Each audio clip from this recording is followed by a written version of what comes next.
Jai Gude, good morning everyone. My name is Someshwar. I welcome all of you on behalf of Art Upning Organization to योग Vasishtha morning session. नमस्ते, मैं सोमेश्वर आप सभी का art happening संस्था की तरफ से योग वाशिष्ठ के सुबह के सत्र में स्वागत करता हूँ। रोज की तरह आज के सत्र की भी शुरुआत हम लोग 3 बार ओमकार का उच्चारण करके करेंगे। We will begin our session by chanting Om 3 times.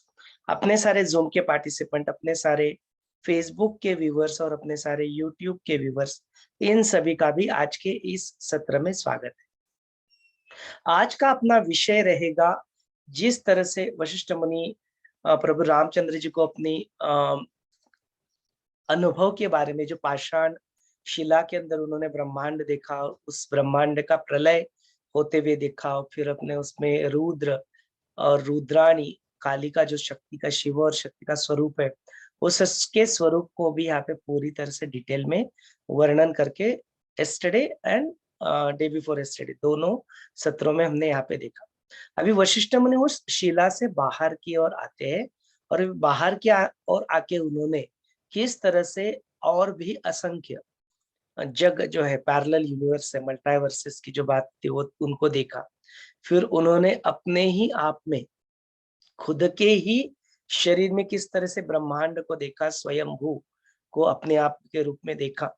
और फिर उसके बाद में लॉज ऑफ अट्रैक्शन, एक अपना सृष्टि में जो आकर्षण का जो नियम है, उसको अपने जीवन में हम लोग किस तरह से, वशिष्ठ मुनि ने उसके लॉज ऑफ अट्रैक्शन को यूज करके क्या किया, क्या अनुभव किया, ऐसा कई सारा बहुत सही ज्ञान इस चैप्टर नंबर 116, 116 नंबर का जो चैप्टर है, पाषाणाख्यन का ये 10वां पार्ट है, इसमें यहाँ पे आता है। इससे एसोसिएटेड जो श्रवण था, जो वीडियो था, वो 140 नंबर का, 140 नंबर का जो वीडियो है, यूट्यूब में हिंदी और इंग्लिश दोनों में यह उपलब्ध है। मैं आशा करता हूँ कि 116 नंबर का चैप्टर आपने पढ़ लिया होगा और आज के मॉर्निंग के सत्र में हमने 140 नंबर का हिंदी वाला वीडियो देखा। अभी इस सत्र को उसी चैप्टर के ऊपर, उसी वीडियो के ऊपर जो प्रश्नोत्तर का जो चर्चा सत्र है, उस चर्चा सत्र को हम लोग अभी यहाँ पे आगे बढ़ाते हैं। 3 बार ओमकार का उच्चारण करके सब लोग आराम से बैठ जाए, रीढ़ की हड्डी सीधी कर ले, गर्दन सीधी कर ले, कंधों को ढीला छोड़ दे, एक साधारण सांस अंदर ले और छोड़ दे, एक गहरी लंबी सांस अंदर ले, पूरी तरह से छोड़ दे, खाली हो जाए। ओमकार उच्चारण के लिए गहरी लंबी सांस अंदर ले,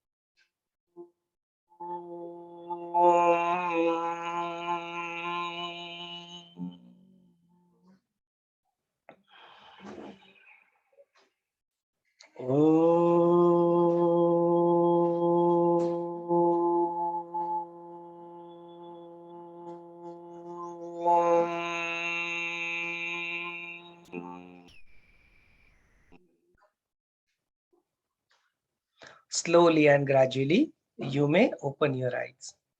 धीरे धीरे अपनी प्यारी सी आंखें खोल सकते हो।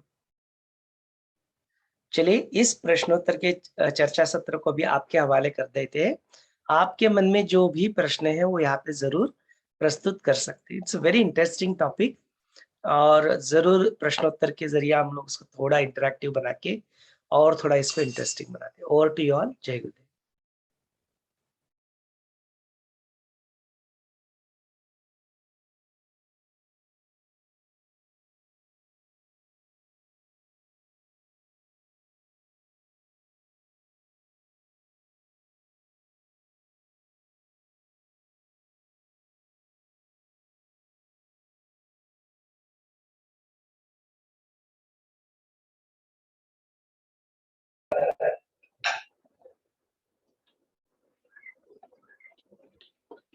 जय गुरुदेव। कल जो देखा सुना और कल वो चैप्टर देखा शिव और शक्ति का, तो दिन भर वही प्रयत्न करते रहे कि शिव क्या है, शक्ति क्या है, जो जो कार्य करते रहे उसमें कि जैसे बाथरूम धोया, सब्जी बनाई, काटी, और भी कुछ भी काम जो दिन भर कहते नहीं, ये जो जो कार्य चल रहा है ये शक्ति है, जो कार्य चल रहा है ये शक्ति है, और ये शिव की शक्ति कार्य कर रही है, शिव ही कार्य कर रहे हैं। दिन भर यही सेंटेंस में कल बने थे पूरे दिन भर कि जो कार्य हो रहा है वो शक्ति, जैसे कार्य के स्वरूप और ऊर्जा के प्रकार आपने बताए कि वो स्पंदन शिव का होता है, वो सब कार्य जो होता है वो शिव का स्पंदन होता है, वो ऊर्जा होती है, एनर्जी रहती है, अलग अलग फॉर्म में एनर्जी रहती है। तो कल जैसे सेशन खत्म हुआ तब से वही मन में चलता रहा कि ये नहीं, ये शिव शिव ही कर रहे हैं, ये शक्ति, ये जो कार्य दिख रहा है ये शक्ति है, ये शिव की शक्ति है। तो बहुत अच्छा लगा कल दिन भर। और जैसे कल पूरा सेशन अपनी शक्ति पर था, अलग अलग स्वरूप, जया, विजया, दुर्गा, काली। और तो ऐसे रात को नाइट वॉक घूमने के लिए गए, तो बाजू के सोसाइटी में देवी का जागरण चल रहा था, माता का। इतना अच्छा लगा कि आज ही सब सुना, और वो शक्ति के बारे में और उनके भजन जागरण सुनने को मिला, वहां जाके खड़े हो गए थोड़ी देर तक।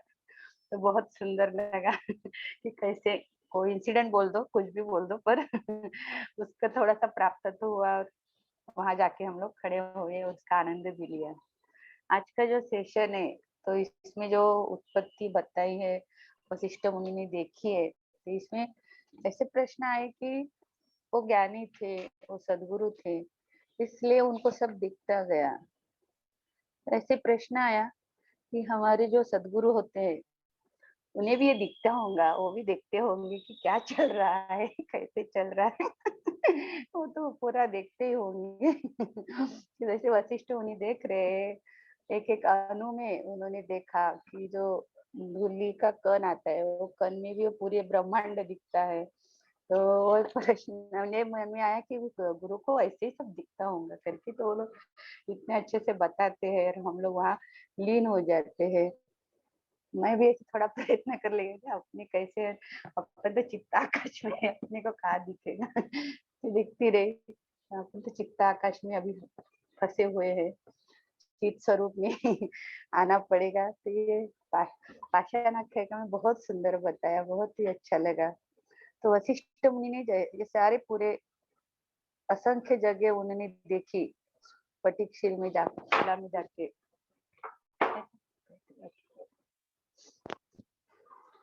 तो यहाँ प्रश्न आया, यहाँ एक्सप्लेन कर देना। इथे मोबाइल पड़त है।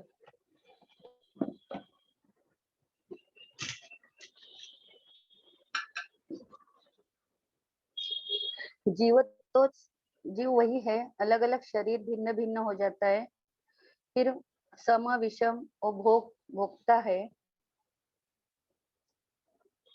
और काल का प्रभाव उस पर होते जाते, विलक्षण फर्क उसमें हो जाता है।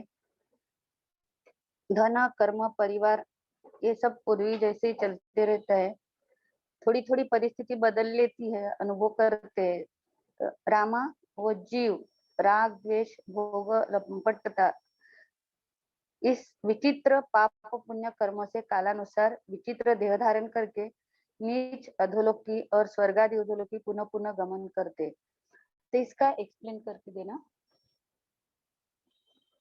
इसमें से वशिष्ठ मुनि को क्या सुझाना है, हमको इसमें से क्या लेना है, कौन सा संदेश इसमें से हमको मिलता है।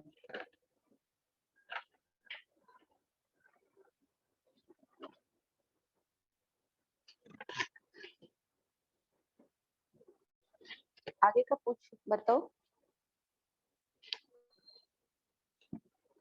हाँ, मैं आपके सारे प्रश्न नहीं यहाँ पे चैट में नोट करता हूँ, तो आप अपने प्रश्न बताते जाए। हाँ, लॉज ऑफ अट्रैक्शन बताया आपने, तो लॉज ऑफ अट्रैक्शन थोड़ा एक्सप्लेन करके देना। लॉज ऑफ अट्रैक्शन,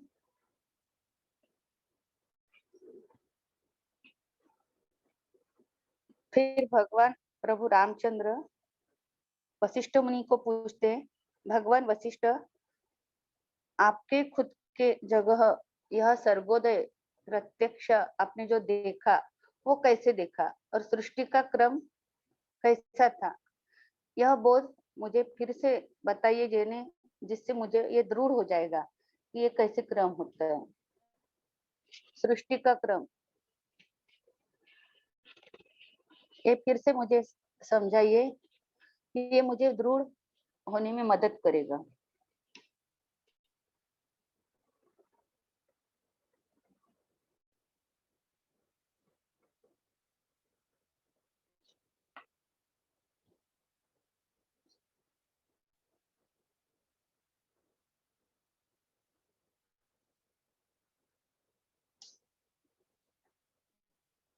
बाद में वशिष्ठ मुनि बताते हैं, तो इसका थोड़ा सा मुझे क्लिअर नाही हुआ, मराठीत वाचते.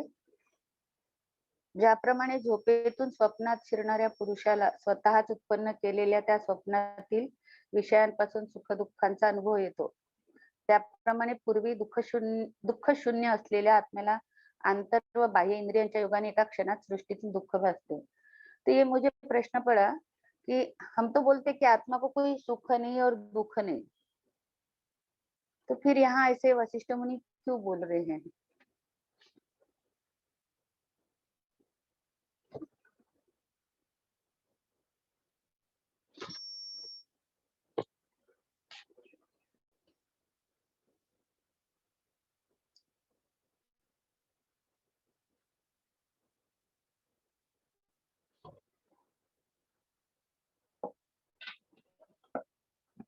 हाँ, मैंने नोट कर लिया, हाउ सोल एक्सपीरियंसेस द सुख दुख। अगला प्रश्न। हाँ हाँ, उसके बाद प्रत्येक सृष्टि को कालक्रम का कोई बंधन नहीं है, तो ये थोड़ा एक्सप्लेन कर देना।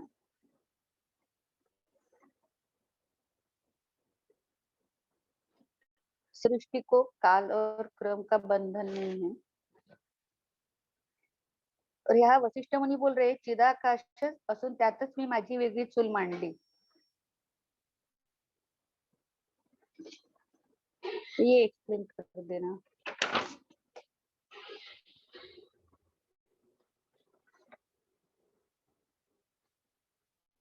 क्या पूछा? काल क्रम के बाद में का प्रश्न क्या था? स्थल काल क्रम की कल्पना कैसी है, क्या होती है? स्थल हाँ, वो काल, लिख लिया। उसके अलावा? हाँ हाँ, एक सेकंड.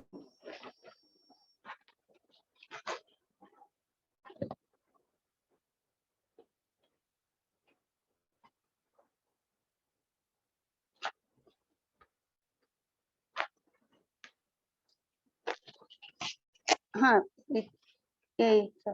इतने तक एक्सप्लेन कर देना.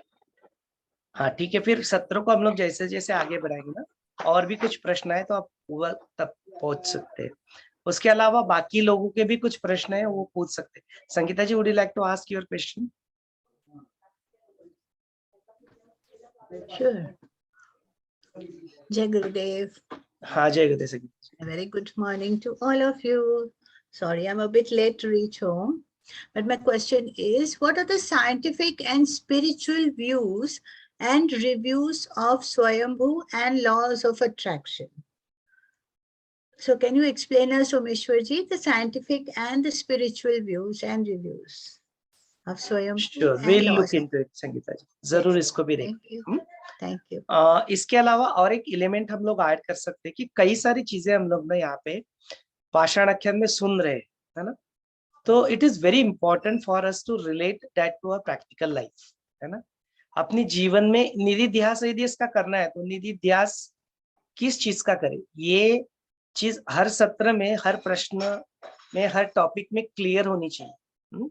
तो एवरी टॉपिक के बारे में आप खुद भी इसको कॉन्टेम्पलेट करें और बार बार इसको इस सत्र में ये प्रश्न भी उठाए कि ये जो टॉपिक हमने देखा, ये टॉपिक जो हमने सुना, जैसे भी यहाँ पे प्रश्न आया कि इसका साइंटिफिक और इसका स्पिरिचुअल व्यूज क्या है, स्वयंभू का या लॉज ऑफ अट्रैक्शन, तो इसका अपनी जीवन में निधिध्यास कैसे करे। ये अदरवाइज क्या बन जाएगा, ये सब कुछ थियरी बन जाएगा, एक कॉन्सेप्ट बन जाएगा, एक बुद्धि के लेवल पे चीजें अटक के रह जाएगी और फिर उसको जीवन में हम लोग उतार नहीं पाएंगे।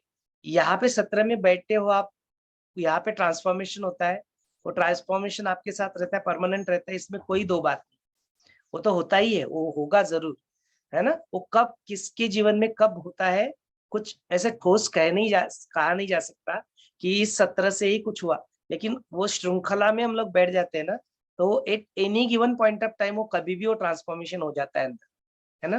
कई सारे प्रश्नों के उत्तर भी मिल जाते हैं, तो ट्रांसफॉर्मेशन भी हो जाता है।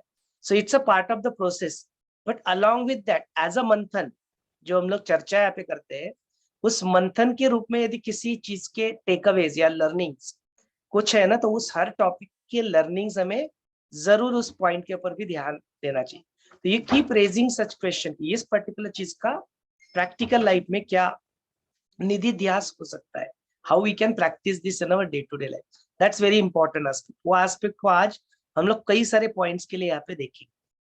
चलिए, इसके अलावा संगीता जी और स्मिता जी के प्रश्नों के अलावा और किसी के मन में कुछ प्रश्न है, यदि आपने कुछ पढ़ा है या आज का सत्र जो सुना उससे रिलेटेड, यदि है तो जरूर पूछें।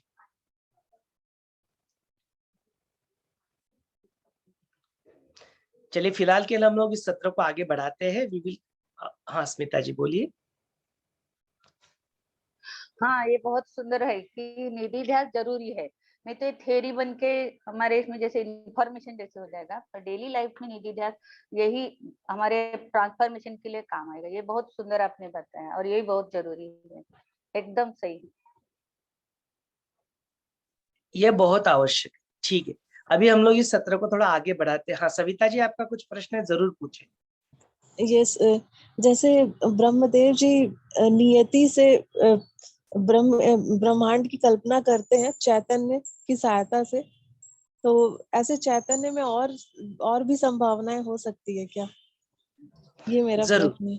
जरूर, इसके बारे में भी देखेंगे कि जिस द वे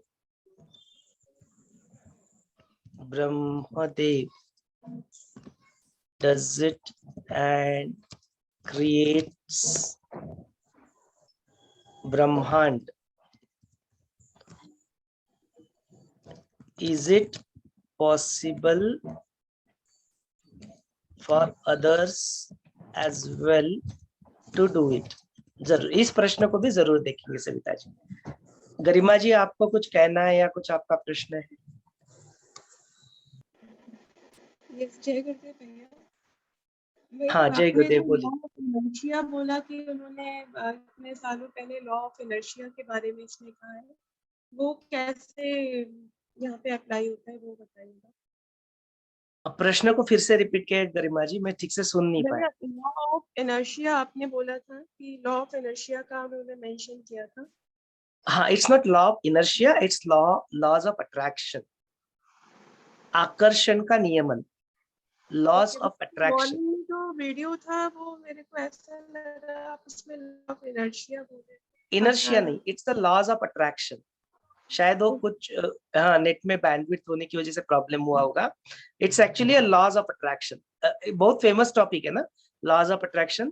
तो उस लॉज ऑफ अट्रैक्शन को हम लोग अपने स्पिरिचुअल, साइंटिफिक और योग शिष्ट का पर्सपेक्टिव, आर्ट ऑफ लिविंग का पर्सपेक्टिव, इन सारे एस्पेक्ट से हम लोग लॉज ऑफ अट्रैक्शन का 360 डिग्री व्यू देखें। और आपने वो जो 8.7 बिलियन स्पीशीज वाला पॉइंट लिया था, हाँ, उसको भी थोड़ा सा एक्सप्लेन करेंगे क्या कि वो हाँ, कैसे? बेसिकली यही आ जाता है ना कि अक्सर यह प्रश्न निर्माण होता है कि डेथ हो जाती है, राइट। तो फिर डेथ के बाद फिर से बर्थ हो जाता है, एंड यदि वो आत्माएं अगर कांस्टेंट है, कांस्टेंट नंबर है, तो फिर वर्ल्ड का पॉपुलेशन बढ़ कैसे रहा है, how world population is increasing. भैया एक बार गुरुजी ने ये किसी सत्संग में आंसर किया था कि किसी ने पूछा इतनी पॉपुलेशन बढ़ कैसे रही है, तो गुरुजी ने बोला कि देखो कितनी सारी स्पीशीज एक्सटिंक्ट भी तो हो रही है, तो क्या वैसा भी हो रहा है क्या कि ना वो सोल्स जो अदर स्पीशीज में थी वो हाँ, ह्यूमन ये भी प्रश्न पूछते हैं लोग कि कहीं भाई ट्रांसफॉर्मेशन तो नहीं हो रहा किसी स्पेशी का किसी स्पेशी में, ये भी एस्पेक्ट को देखते हैं। So this are all the questions that जब ये सारे ऐसे चर्चाएं होती है तब ये सारे प्रश्न उठते हैं मन में। तो जरूरी इन सारे एस्पेक्ट्स को भी हम लोग देखते हैं और पूरी क्लैरिटी आनी चाहिए, है ना। We should be very clear about the things. Certain things क्या होता है ना, अपने जो होते हैं उसके हम लोग मैथमेटिकल आंसर्स ढूंढते हैं बहुत बार। जैसे यस्टरडे भी मैंने ना लास्ट समय we raise that question of yoga and the time concept, right. तो फिर मैंने यतीन को फिर से रिमाइंड किया उसके बारे में, मैंने काशी भैया को भी वही क्वेश्चन भेजा, देन मैंने वो बिरजू को भी भेजा, मैंने यशोदा माँ को भी भेजा। तो मैंने 10 लोगों के दिमाग में वो फिर से भर दिया कि these are all the question. मैंने फिर उनका जो लड़का है हार्दिक स्वामी, हरिहरा है अभी वो, तो उनके उनके दिमाग में ये शो कर दिया मैंने सीट कि भाई ये प्रश्न मैथमेटिकली सॉल्व नहीं हो रहे, देखो। लेकिन उसी का उत्तर आज का सत्र सुनते सुनते मुझे ही उसका उत्तर मिल गया। बट वो मैथमेटिकली फिट बैठता है या नहीं बैठता है वो अलग बात है। बट आइडिया इज दैट कि इस सृष्टि में ऐसे कई सारी संभावनाएं होती है ना। जो वशिष्ठ मुनि आज खुद ही इसके बारे में बात करते कि मैंने जब ये सारे जो शिला में एक ब्रह्मांड तो देखा, उसका लय भी देखा, लेकिन जब मैं उस शिला से बाहर आया और जब मैं शिला से बाहर आया था तब मैंने वहां पे देखा कि वहां पे और शिला के बाहर और कई सारे ब्रह्मांड मैंने देखे वहां पे। तो वो पैरेलल यूनिवर्स की बात आती है। फिर उन्होंने अपने शरीर के अंदर भी और एक ब्रह्मांड देखा, तो स्वयंभू की भी बात आती है। विल सी डिटेल में, अभी जस्ट मैं एज ए रेफरेंस दे रहा हूँ।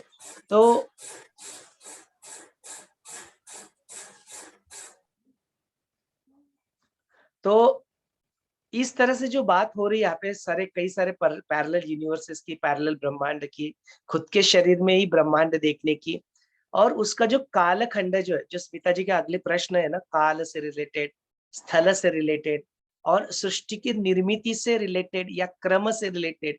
बिकॉज वशिष्ठ मुनि यहाँ पे बताते हैं हमें कि मैं ये सारी चीजें तो तुम्हें बता रहा हूँ, एक विशिष्ट क्रम में बताता हूँ। अक्सर जब बताता हूँ कि क्रोनोलॉजिकल ऑर्डर में बताता हूँ, तो बोलते ये कोई जरूरी नहीं है कि ये सारी चीज ऐसे क्रम से घटित हो, है ना।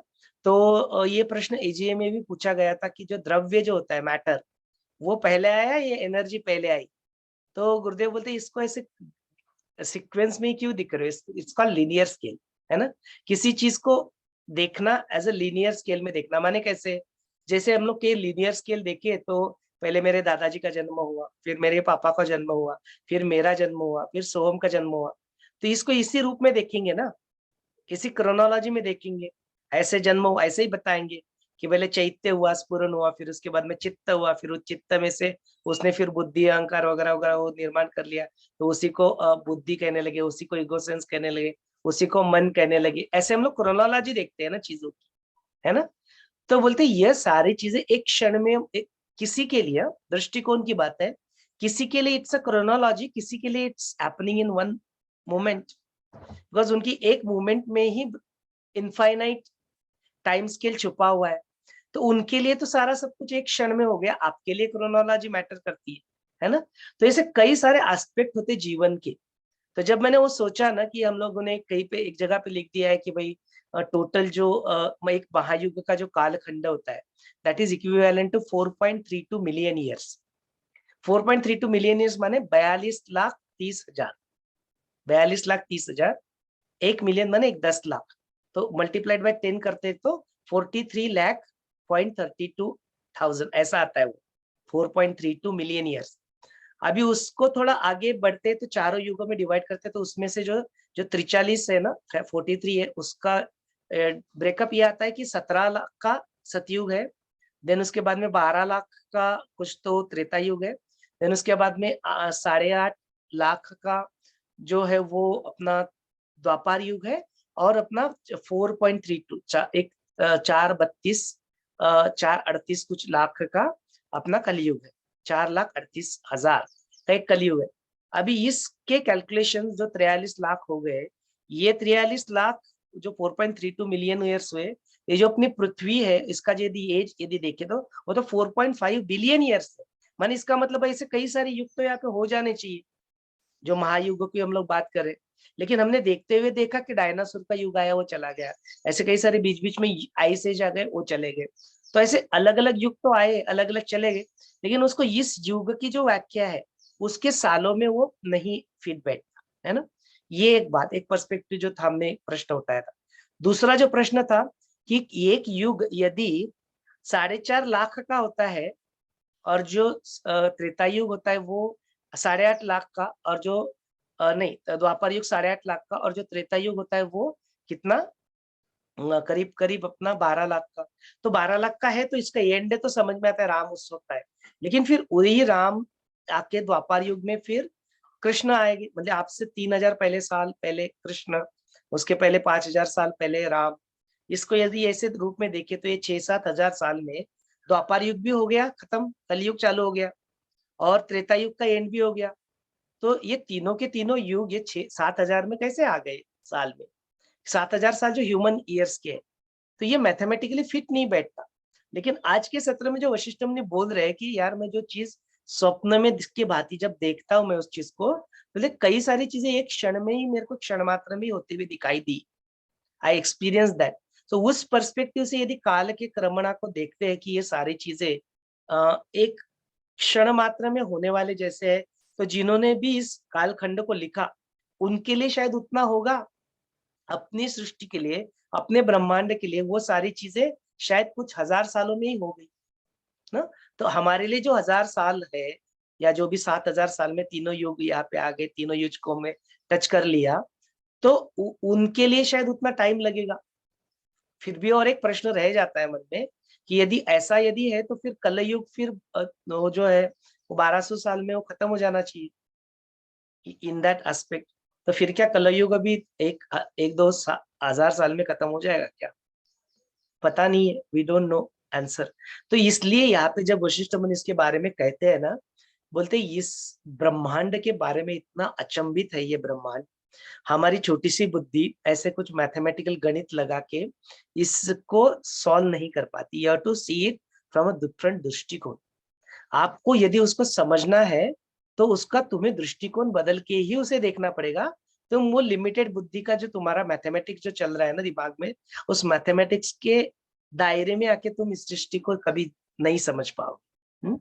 थोड़े बहुत उत्तर इधर उधर मिल जाएंगे, थोड़ा बहुत कैलकुलेशन मिल जाएगा, और थोड़ी बुद्धि लगा देंगे और कुछ प्रश्न के उत्तर सॉल्व हो जाएंगे, लेकिन that also will be an very limited view point ना। इसको हमेशा हम अपने जीवन में याद रखना चाहिए। वो उत्तर आज मिल गया, जो प्रश्न कल उठाया 10 लोगों को पूछा, उसका उत्तर आज के सत्र में क्लियर हो गया। किस पर्सपेक्टिव से? फिर भी वो अपनी ब्रह्मांड के लिए मैथमेटिकली के लिए वो अप्लाई नहीं होता है। लेकिन क्या हो सकता है ना, कभी और कभी हुआ किसी के, और किसी ने उसको जब अनुभव किया, उस वक्त का कालखंड उतना था उनके लिए, जो अपने लिए कम सालों में अभी हो रहा है। जैसे अपने शरीर के अंदर ही कई सारे बैक्टीरियाज, कई सारे जो जीव सृष्टि है वो उत्पन्न होती है, और अपने क्षण मात्र में उत्पन्न भी होके विलीन भी हो जाती है। ये तो अपने लिए सत्य है ना। है ऐसे कई सारे बैक्टीरिया जो हर क्षण में तैयार हो रहे नए, हर क्षण में लय हो रहे। कई सारे तुम कर्ड जब खाते हो तो कई सारे बैक्टीरिया को तुम निगल जाते हो। तुम भी असुर के भांति उसको खाते हो, बट हम लोग उस रूप में उसको देखते नहीं है। Just that, it is just that. अपने शरीर में कितने सारे प्रकार के बैक्टीरिया, अच्छे भी बुरे भी तैयार होते, नष्ट भी हो जाते, एक एक क्षण में यह प्रक्रिया निरंतर चले। उनके लिए तो फिर उनका जो कालखंड है, उनका जो ब्रह्मांड है, वो तो हमारे क्षण मात्र में वो तैयार भी होके बुद्धि के भांति बिल्कुल चले भी गए। तो ये तो सत्य है। तो ये जो रिलेटिवनेस है ना, ये सापेक्षता जो है ना, ये सापेक्षता देखने की हमें आदत डालनी पड़ी कि एक दृष्टिकोण से ये हो सकता है। भले ही मेरे अभी के जो दृष्टिकोण है, इस ब्रह्मांड का जो दृष्टिकोण है, उसमें वो फिट नहीं बैठता, बट किसी और ब्रह्मांड में, किसी और सृष्टि में, या किसी और इसमें ये सारे चीजें इस रूप में हो सकती है। ऐसे अपने आप को पॉसिबिलिटीज के लिए हमको क्या करना पड़ेगा? ओपन अप रखना पड़ेगा, तभी योग वशिष्ठ समझते हैं।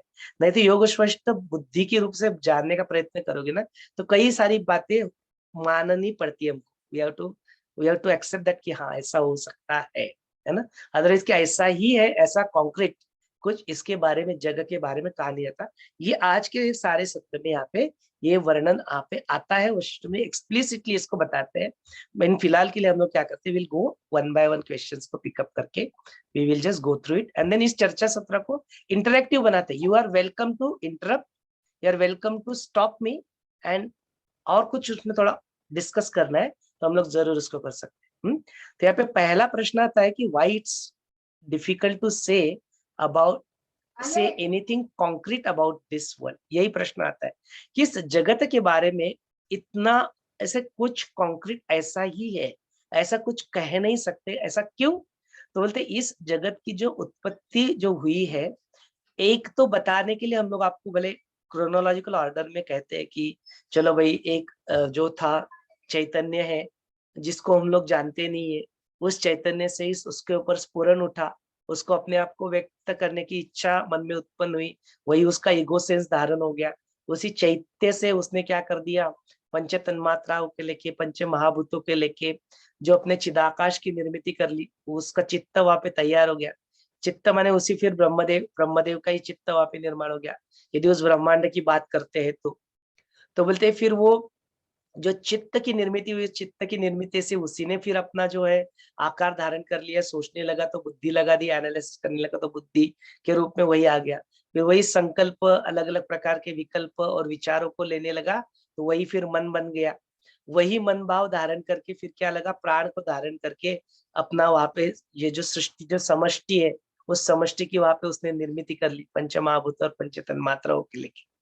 उसी से अंदर जो अलग से अपनी अपनी धारणा बना के जो जीव भाव जो है, वो सोल है, जो उसी ने भी यही प्रक्रिया अडॉप्ट की, जिसको हम लोग आत्मा के रूप में देखते हैं। तो बोलते वो जीव भाव धारण करके उसने भी अपने इंडिविजुअल कई सारे ऐसे स्पेशीज जो है, उन्होंने खुद के ही अपने उस चिदाकाश में चित्ताकाश बना लिए, और उन्होंने चित्ताकाश में प्राण धारण करके जीव भाव बना लिया। तो इसमें जो और एक प्रश्न आता है कि हाउ सोल एक्सपीरियंसेस सुख दुख का, जबकि हमने कई बार इसको बार बार कहा कि आत्मा को तो दुख सुख दुख होता नहीं।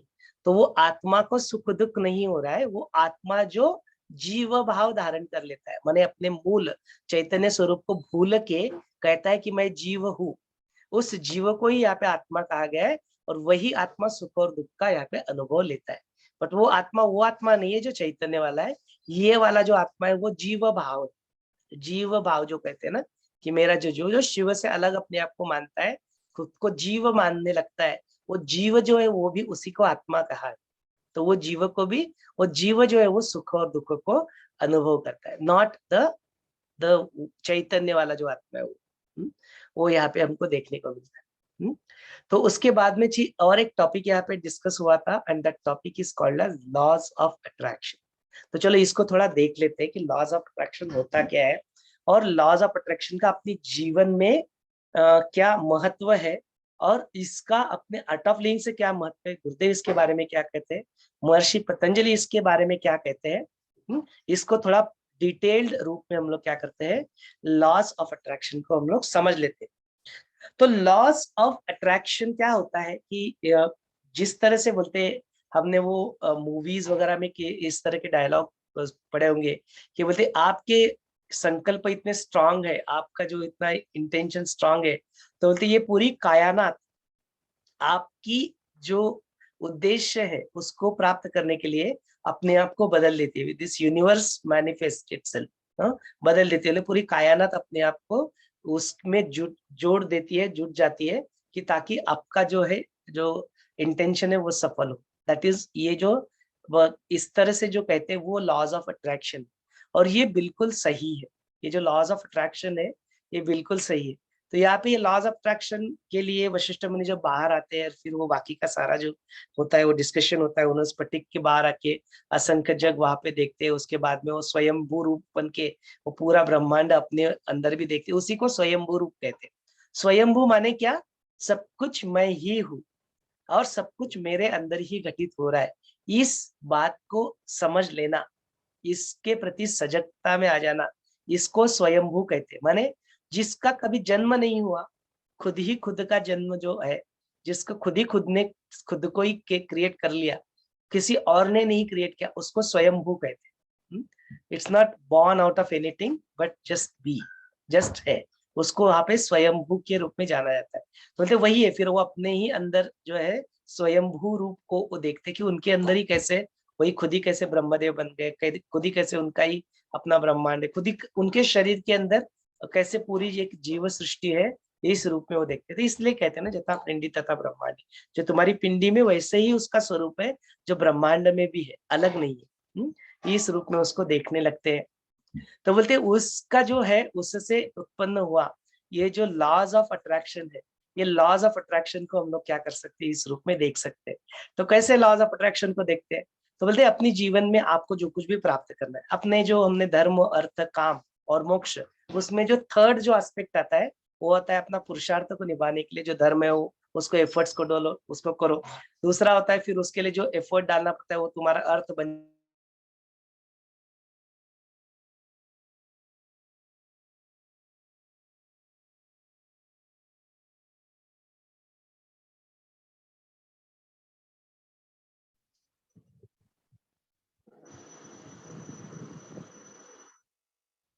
Recording is going on. No? Check it. Yeah.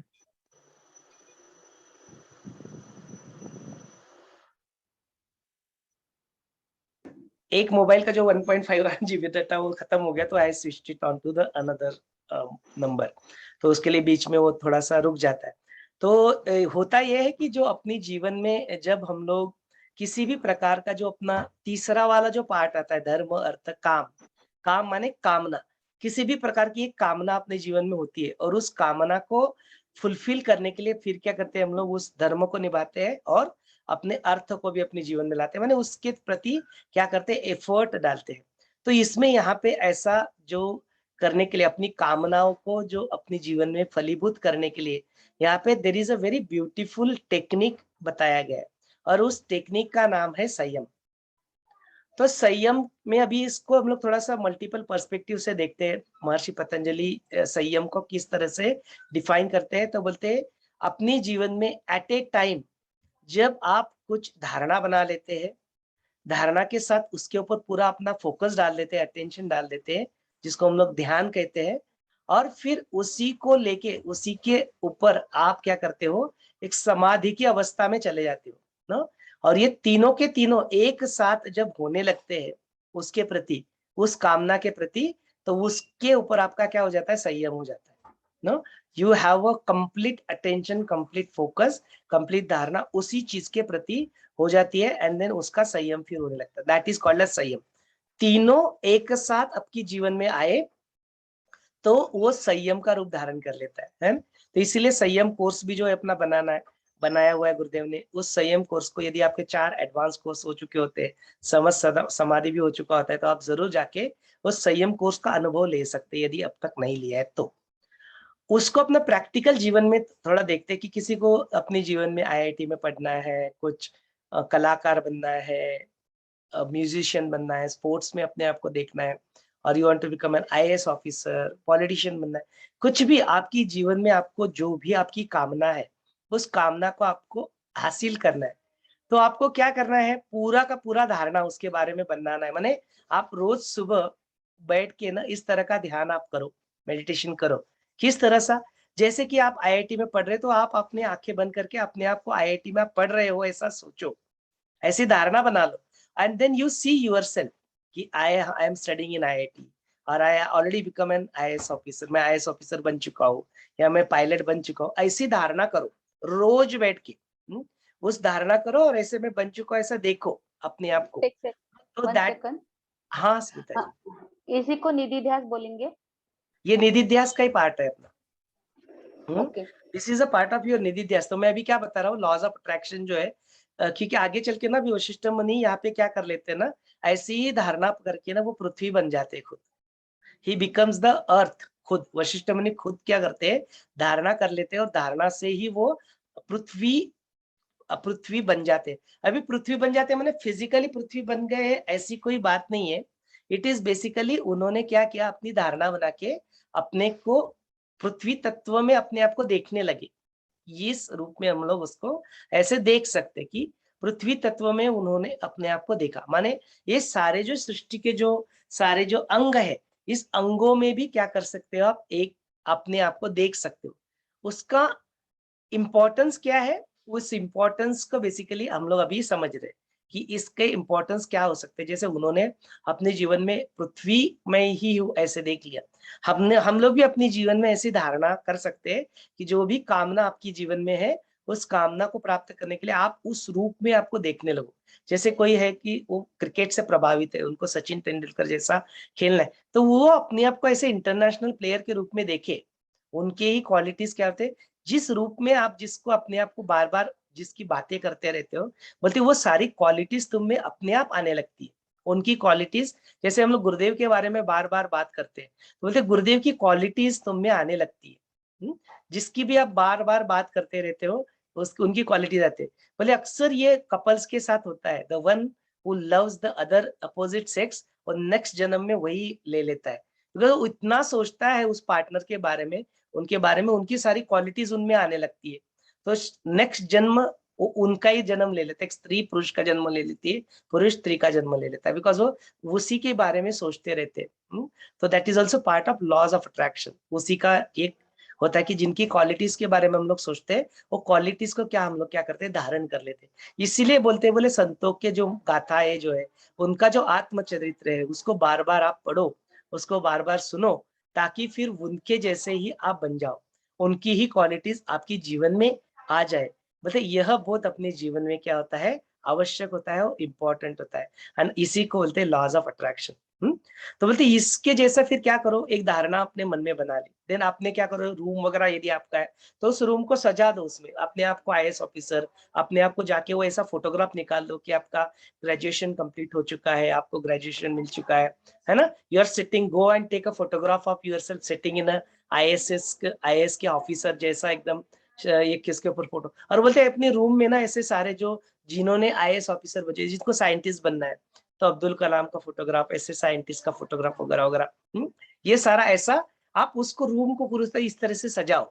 तो जब भी आप आओ उस रूम में तो आपको लगे कि you are in that part of environment, इस तरह से, और अपने आप को उस रूप में डालने लगो। और फिर उसके लिए क्या करो, अपना जो धर्म है उसको निभाओ, माने अपना पुरुषार्थ, उसके लिए अपने प्रयत्न करो, उसका धर्म आप क्या करो, निभाओ। That is very important. और इसको पैरेलली इस तरह से चलने दो, both the things goes hand in hand, parallely, ये सारे दोनों चीजें यहाँ पे चलती रहेंगी। देन क्या करो, ये हो गया धारणा का पार्ट, ये हो गया, ये जो अपने रूम वगैरह को सजाया, it is the part of your second part, that is your attention.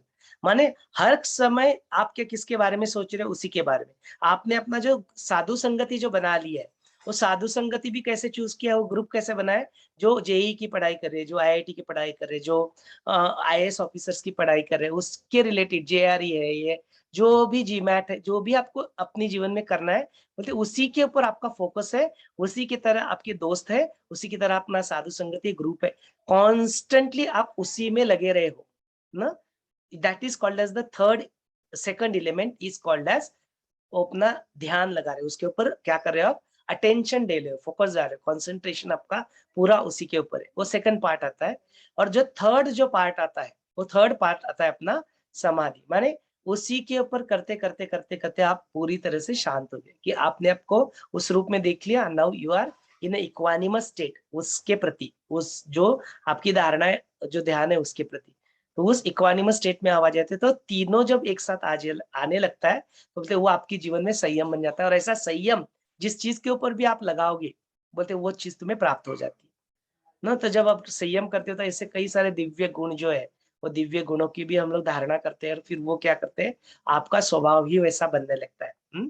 आपके जो चित्त का स्वभाव ऐसे बनने लगता है, वो रजस और तमस गुणों को छोड़ के सत्व गुणों में अपने आप को देखने लगता है, वो आने लगता है, तो वो ऐसे ही बिहेव करता है, फिर इस तरह से वो सारी क्वालिटीज भी हमें आने लगती है।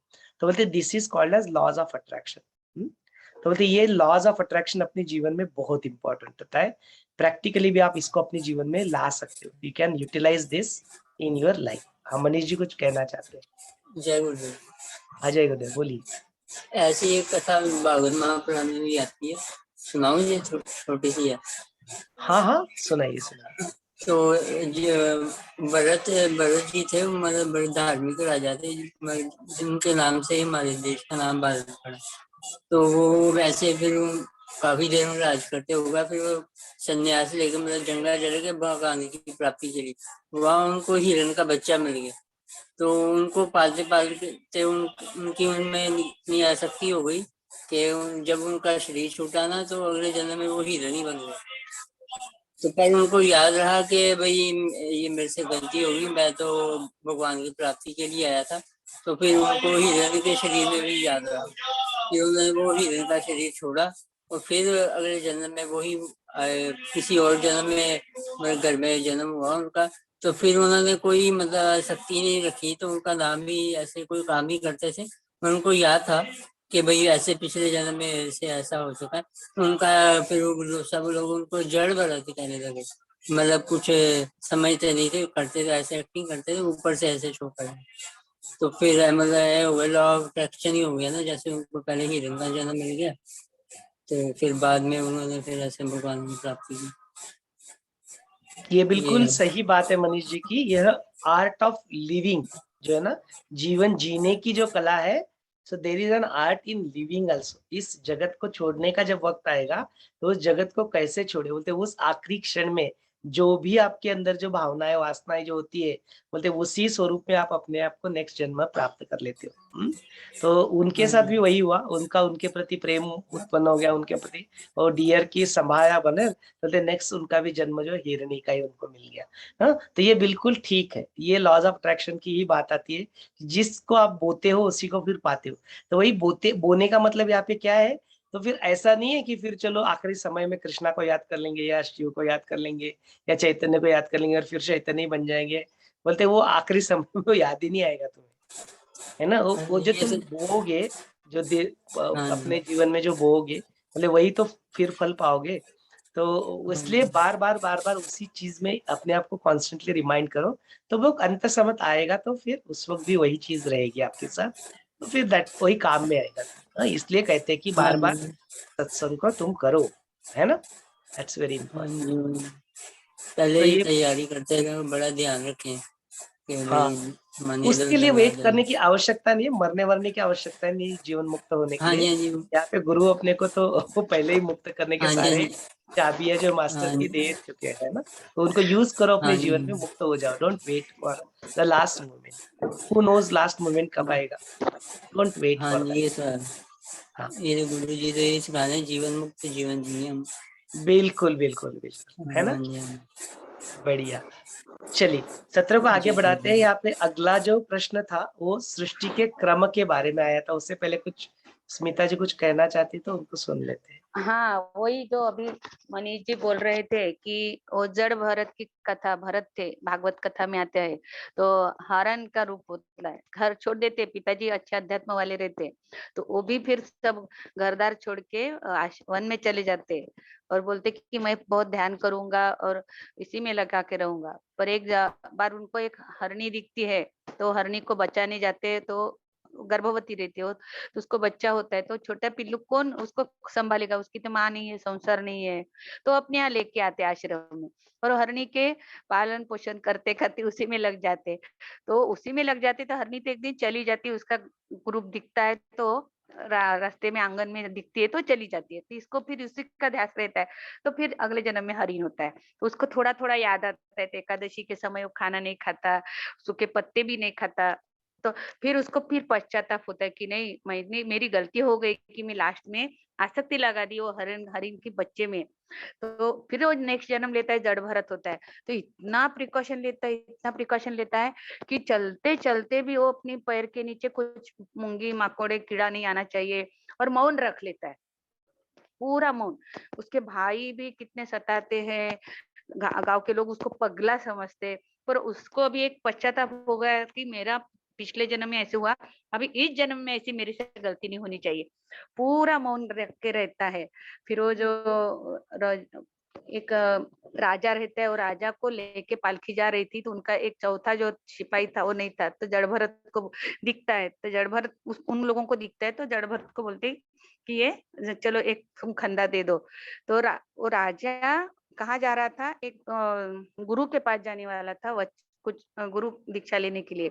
तो फिर हाँ, जड़ भरत चलते चलते कभी दाएं तरफ घूमता था, कभी लेफ्ट तरफ होता था, कभी दाहिने तरफ, कभी उछली मारता था, तो राजा को वो लगता था पालकी का डंडा, तो फिर वो राजा गुस्से में आ जाता है और सिपाही को बोलता है, तो सिपाही तीनों क्या बोलते हैं कि हम लोगों नहीं कर रहे, ये जो चौथा है बोले ये पगला, ये ऐसे चल रहा है करके पालकी उछल उछल रही है और उसका आपको लग रहा है। एक बार दो बार हो जाता है, फिर राजा इतना चिढ़ता है, संताप में था, तो ये जड़ भरत मऊ नहीं धर के शांत बैठे। फिर उसने तो बोल रखा था कि अभी मुझे कुछ बोलना है नहीं, पर जब वो राजा ज्यादा संतप्त होते, ये जड़ भरत फिर क्या सोचता है कि मौन तोड़ने के समय वो क्या बोलता है, ये विचार क्या करता है कि मैंने जो सत्संग सुना, मुझे जो मालूम हुआ है ज्ञान, तो मैं यदि इसको ये राजा को नहीं दूंगा तो फिर मैं यहाँ से जाऊंगा तो सत्संग का महत्व कम हो जाएगा। तो मुझे अब ये टाइम आया है कि इस राजा को कुछ बताओ, उपदेश बताओ। तो फिर वो पूरा अध्यात्म उपदेश वो राजा को बताता है कि आत्मा क्या है, परमात्मा कैसे है, अपने अंदर है, गलती नहीं होनी चाहिए। फिर वो राजा को पश्चाताप होता है, उतरता है, क्षमा मांगता है, नमस्कार करता है, उसको अपने गुरु बना लेता है। तो ऐसे कभी लगता है कि जड़ भरत जैसे हमने भी अपने में बदल कर लेना चाहिए। वो स्टोरी बहुत अच्छी है भागवत कथा में कि जड़ भरत जैसे हमने जीना चाहिए।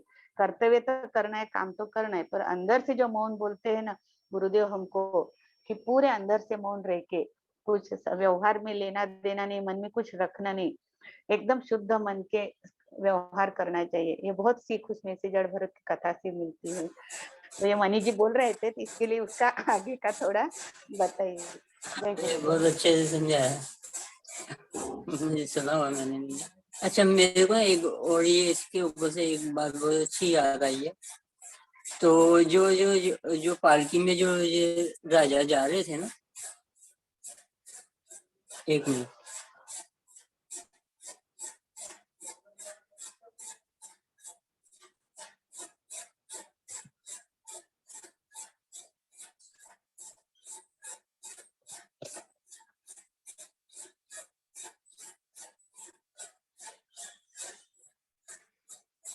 जय गुरुदेव, आवाज आ रही मेरी? हाँ मनीष जी, आ रही है। हाँ जी, अब ये बड़ी अच्छी एक बात मेरे को याद है। जो पालकी में जो राजा जा रहे थे ना, वो पिछले जन्म में हिरण थे। जो वो हिरण चले गए ना, कहते हैं साधु का संग बहुत कीमती होता है। वो कहते हैं वही उनका फल मिला था, जो हिरण के रूप में उन्होंने उनका संग किया था ना, वही अगले जन्म में फिर वो राजा बने। फिर जो पालकी में बैठे थे ना, तो फिर उन्होंने उनको ही उपदेश दिया ब्रह्म ज्ञान का। बड़े मतलब साधु संघ का महत्व इतना ज्यादा, कहते हिरण के रूप में भी उनको संग मिला था, तो उनका अगले जन्म में उनका भी कल्याण हो। अभी मेरे को याद है, भी सुनाई पर तो एक बात अच्छा बहुत सुंदर। सुनाया। तो अपना जो हर एक जो कार्य जो है वो बड़े सोच समझ के चूज करके करे, तो फिर इन सारी चीजों से जो कर्म जो बनते जाते हैं वो कर्मों से अपने की मुक्ति मिल सकती है। बहुत बढ़िया। चलिए, तो नेक्स्ट जो प्रश्न अपना था वो था कि जो ये सृष्टि में जो क्रम जो होता है, वो क्या क्रम कुछ होता है, या जो स्थल होता है, स्थल काल और जो उसका क्रम है, इसके बारे में यहाँ पे वशिष्ठ मुनि यहाँ पे बता रहे कि बोले वो जो मैंने सारी चीजें यहाँ पे जो असंख्य जो ब्रह्मांड मैंने देखे, उनमें मैंने कई सारी चीजों में कई सारे क्रोनोलॉजिकल ऑर्डर में होते हुए दिखी। कई सारी सृष्टियों का जो क्रम था वो अलग था। जो अपने ब्रह्मांड का जो क्रम होता है, बोलते वो ब्रह्मांड के क्रम जैसा नहीं था। वो सारे सृष्टि का क्रम कुछ और ही क्रम था। बोलते ये जो कई सारी चीजें, तो मेरा एक क्षण जो था, बोलते एक क्षण में कई सारे युग बीत गए, ऐसा था। ऐसा भी मैंने होते हुए देखा। एक ही क्षण में कई सारे युग बीत गए, एक ही क्षण में ये जो सारी ब्रह्मांड है वो उत्पन्न हो गए, मैंने ऐसा भी होते हुए देखा। बोलते वो एक ही क्षण में मैं कई सारी जगह पे कुछ ब्रह्मांड क्रिएट हो रहे थे, कई सारे ब्रह्मांड का लय हो रहा था। वो सारी चीजें होते हुए मैंने ऐसे पैरेलल यूनिवर्सेस जो है, जैसे अलग अलग मल्टीवर्सेस जो है इसको बोलते हैं, वैसा होते हुए मैंने देखा। फिर बोलते हैं यहाँ पे जो इस तरह से इस ब्रह्मांड के बारे में, इस सृष्टि के बारे में कुछ ऐसा ठोस या कुछ कॉन्क्रीट कि ये ऐसे ही हुआ है, बोलते कुछ कह नहीं सकते। We cannot say any such thing, because कई सारी संभावनाओं को तो मैंने खुद ही मेरे आंखों से मैं वहां पे देख रहा था कि इतनी सारी संभावनाएं वहां पे थी जो हो रही थी मेरे सामने, है ना। और देन इसके बारे में कई सारे ऐसे और भी ब्रह्मांड जो थे, जो मैंने जिनको तो वहां पे मैंने बैठ के देखा भी नहीं। तो बोले कई सारे ब्रह्मांडों के बारे में यदि मैं सोचता हूँ, तो बोलते ऐसी कई सारी संभावनाओं के बारे में मैंने वहां पे जाना और वहां पे मैंने देखा।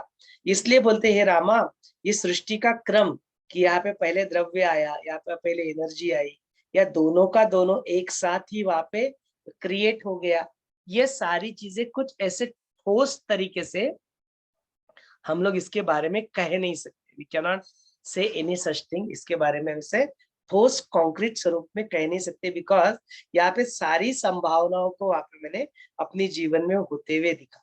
तो इसलिए जो अपने युग का भी जो कंसेप्ट है कि युग के बारे में जो संकल्पनाएं कुछ लोगों ने वहां पे लगाई हुई है, कुछ लोगों ने जो लिख के रखा है, वो उनका अनुभव होगा तो उन्होंने लिखा। अभी वो अनुभव इस ब्रह्मांड को, अपने ब्रह्मांड को एप्लीकेबल नहीं है, तो सो व्हाट, है ना। उसको गणित के रूप में इस ब्रह्मांड को अप्लाई करने की कोई आवश्यकता नहीं है। वो किसी और ब्रह्मांड में हो सा हुआ होगा, यदि उसको इस रूप में देखते हैं तो बिल्कुल वो बात बिल्कुल समझ में आती। बिकॉज इस संसार के बारे में हमने कभी भी आज तक ना साइंटिफिकली कुछ पूरा जान पाए, अध्यात्म की दृष्टि से भी जान पाते हैं, तो वो भी कोई फिजिकल दृष्टि की बात नहीं होती है, वो ज्ञान की चक्षुओं की भी हमेशा बात होती है। तो वो ज्ञान की चक्षुओं से, वो दृष्टिकोण से, उस बोलते यहाँ पे वशिष्ठ मुनि कहते हैं, मैंने कई सारी चीजें जो है ना, वो अपने लिंग देह से, अपने सूक्ष्म देह से, सूक्ष्म क्षण में ही मैंने वो सारी चीजें वहां पे देखी। तो बोलते ये एक स्वप्न से दूसरे स्वप्न में जो ट्रांसफॉर्मेशन जो होता है वो किस तरह से होता है, तो बोलते वैसे ही चारी चीजें मैंने इस ब्रह्मांड के बारे में भी होते हुए दिखी। तो ये चीज हम लोग स्वप्न के भांति यदि कुछ देखते हैं तो उसमें कुछ उस चीज का महत्व होता है क्या, बोलते कुछ महत्व नहीं होता।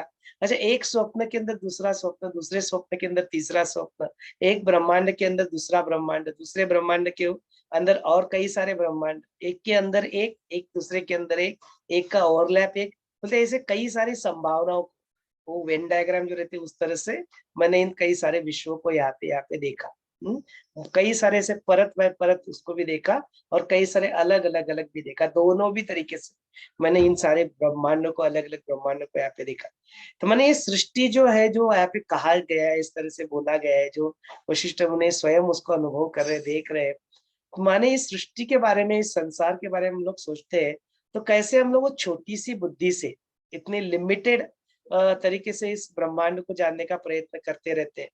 बोलते ये संभव नहीं है, तुम्हें क्या करना पड़ेगा, उस बुद्धि को थोड़ा साइड में रख के उसे ट्रांसेंड करना पड़ेगा, उसके परे जाके अलग दृष्टिकोण से उनको देखना पड़ेगा, उस आयाम को देखना पड़ेगा, उस कालखंड को देखना पड़ेगा, उस क्रम को, अलग अलग क्रम की भी पॉसिबिलिटीज को देखना पड़ेगा। स्थल, कोई एक विशिष्ट देश का जो है, ये स्थल, काल और क्रिया और कर्म, इसके परे जाके कुछ चैतन्य जैसे कुछ चीज है, उसका अनुभव, उसका सेल्फ रियलाइजेशन हमें करना पड़ेगा। और ये करने के लिए you have to become free, है ना। सारे जो अपने कॉन्सेप्ट्स है, सारे जो अपने आइडियाज जो है, सारी अपनी जो बुद्धि जो है, सारे अपने गणित जो है, इन सारों को क्या करना पड़ेगा, थोड़े समय के लिए we have to keep it aside, just close your eyes, I am nothing, I am doing nothing, I don't want to know any, कुछ जानने का प्रयत्न नहीं कर रहा हूँ, कुछ करने के प्रयत्न नहीं कर रहा हूँ, ना तो कुछ हूँ। ऐसी स्थिति की, समाधि की अवस्था को जो प्राप्त कर लेते हैं, तो बोलते उस वहां पे सारा यह जो ज्ञान है, सारा यह सृष्टि है, ये क्षण मात्र में ही आपके सामने क्रिएट भी होते हुए दिखता है और वो विलीन भी होते दिखता है। ये सारे सृष्टि के ब्रह्मांड के चर में आप खुद को ही पाते हो, आपके अलावा और कुछ बच नहीं जाता, उस स्थिति को प्राप्त कर लेते हो। इसलिए बोलते ये बुद्धि से जानने का इसको प्रयत्न ना करो, कभी संभव नहीं है, कभी भी नहीं होगा। ज्ञान की चक्षुओं से ही और समाधि की अवस्था में ही इसको हम लोग अनुभव कर सकते हैं।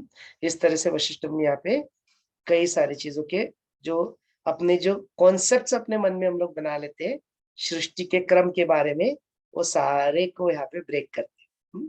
तो स्वदेह में देखे अनंत विश्व, वशिष्ठ ने अनुभवया जो स्वयंभूपन, प्रत्येक सृष्टि के काल क्रम का कोई बंधन नहीं है, और स्थल काल क्रम की कल्पना बोलते हैं, वो सारा चीज मैंने सिर्फ अपने लिंग शरीर से देखा है रामा। बोलते तुम जैसे लोग इनको फिर कौन से नाम देते हो भी तुम्हें बता देता हो।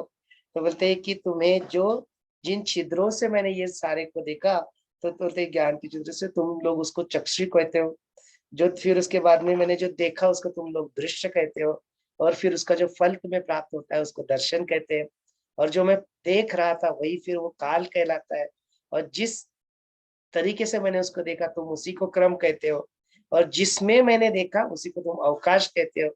ऐसी स्थिति में मैं इसको स्थल को भी मैंने वहां पे देखा। तो बोलते देश कालादि जो नियति होती है तत्काल उत्पन्न हो जाती है, उसकी कल्पना उत्तरोत्तर दृढ़ होने लगती है। ऐसे रामा तटस्थ साक्षी चित्त की दृष्टि से, तत्व दृष्टि से यदि इसको देखते हैं, तो बोलते इसके दिखने, अंदर दिखने वाले विकार वो भी कल्पना से किए हुए तन्मात्र होते हैं। सूक्ष्म इंद्रिय और सूक्ष्म विषय इसका मूल कारण नहीं होता हो, जो तन्मात्राओं से भिन्न इंद्रियों से और विकास विषय के विकासों से के स्तर में भी मैं ही होता हूँ, यह तत्व दृष्टि से हमें समझ में आना चाहिए। That is what. बोलते दो छिद्रों को जो मैंने देखा वही नेत्र बन गए, इसको मैंने कुछ ऐसे अलग से भावना की ऐसा नहीं। बोलते वो जैसे ही आकाश में झंकार हुआ, उसी आकाश का स्वाभाविक शब्द जो शंखनाद है उसका ध्वनि हुआ, उसी के द्वारा मैंने उस शब्द को सुना। फिर दोनों श्रवण के मैंने अपने शरीर के ऊपर सारी यहाँ पे वो कंपैरिजन की, एनालॉजी लगाई। बोलते ऐसे ही है रामा, ये जग जो है ऐसे हृदय में अंतःकरण में जो विस्तार इसका हुआ, रामा ऐसे सत्य की योग की दृष्टि से, श्रेष्ठ बोध दृष्टि से, अतीव एक सूक्ष्म देख से मैंने देखा और इसके ऊपर प्रवेश हो पाया। बोलते जैसे इसको तुम यदि कुछ अपने फिजिकल दृष्टि से देखने का प्रयत्न करोगे तो ये संभव नहीं होगा, ये तुम्हें उस तरह से नहीं दिखाई देगा।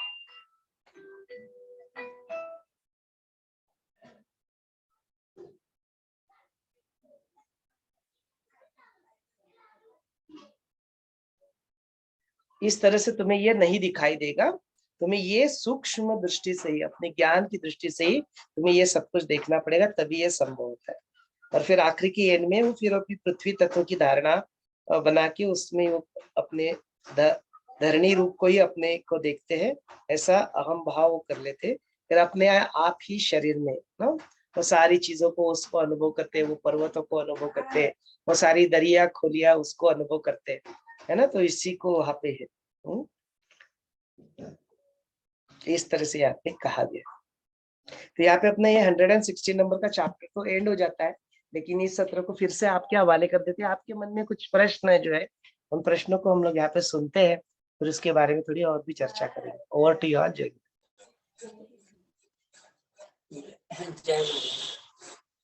ये अभी जो पीछे अभी सवाल आया था, how world population increase transformation, इसका समझाना थोड़ा हिंदी में। प्रश्न फिर से पूछे मनीष जी, ट्रांसफॉर्मेशन की क्या बात की? ये सवाल किसी ने भेजा हुआ ना यहाँ पे, constant number how world population increasing और ट्रांसफॉर्मेशन। राइट। कुछ और भी कई सारे प्रश्न है ना जो अभी भी बाकी है बात करना। चलिए इसको भी देख लेते हैं ना। हमने लॉज ऑफ अट्रैक्शन को देखा, स्वयंभू को देखा, साइंटिफिक एंड स्पिरिचुअल एस्पेक्ट को देखा, काल क्रम का बंधन है या नहीं वो भी देख लिया। देन उसके बाद में the way Brahmadev does it creates brahmand, is it possible for others also to do. हाँ बोलते ये सारी चीजें तो कल्पना मात्र से ही है, तो कई सारे लोग तो अपने चित्त और अपने ब्रह्मांड बना ही रहे, बोलते वो जस्ट जानते नहीं कि वही खुद ही उसके रचयिता है, खुद ही ब्रह्म एनर्जी है वो, लेकिन कर तो रहे। देन उसके बाद में ये जो बोलते कि यह जो आत्माएं जो होती है, यदि ये कांस्टेंट ही है तो फिर वो कांस्टेंट यदि है तो फिर वो डेथ और बर्थ होती है, तो फिर वो जो पॉपुलेशन वर्ल्ड का जो इंक्रीज हो रहा है वो कैसे संभव होता है। न तो बोलते कोई अलग अलग बढ़ रहा है ऐसी बात नहीं है, बोलते it is just as you wish, वो ऐसी स्पेशी वहां पे जनरेट हो जाती है, कल्पना मात्र से चित्त के लेवल पे तैयार हो रही, तो बोलते ऐसी कई सारी स्पेशीज यहाँ पे तैयार हो जाती है। इसको ऐसे गणितीय रूप में से मत देखो कि इतने ही कांस्टेंट नंबर ऑफ आत्माएं, वो आत्माएं मैंने फिजिकल आत्माओं की बात नहीं कर रहे, वो बोलते इट्स एनर्जी, वो सारी की सारी एक ही एनर्जी। तो जब सारी एक ही एनर्जी, तो उसमें से कितने भी तुम चित्ताकाश बना लो, उसमें क्या लिमिटेशन है? बोलते देयर इज नो लिमिटेशन। इसके लिए ऐसे कॉन्स्टेंटली बढ़ रहा है या घट रहा है ऐसे रूप में उसको मत देखो, it just one energy which is transforming into just various forms. अलग अलग फॉर्म्स में इसको देखते हैं। ये तो इसके लिए वो जो नंबर ऑफ भूत है वो इंक्रीज हो रहे हैं, तो वो तो प्रश्न ही निर्माण नहीं होता। उस रूप में उसको ना देखे, अलग अलग ना देखे, अद्वैत के रूप से इसको देखते हो तो ऐसा कोई प्रश्न रहेगा ही नहीं।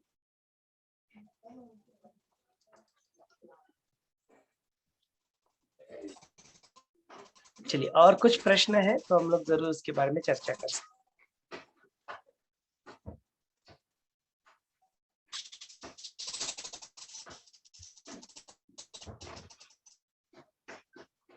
गरिमा जी आपका कुछ प्रश्न है या कुछ बात करना है?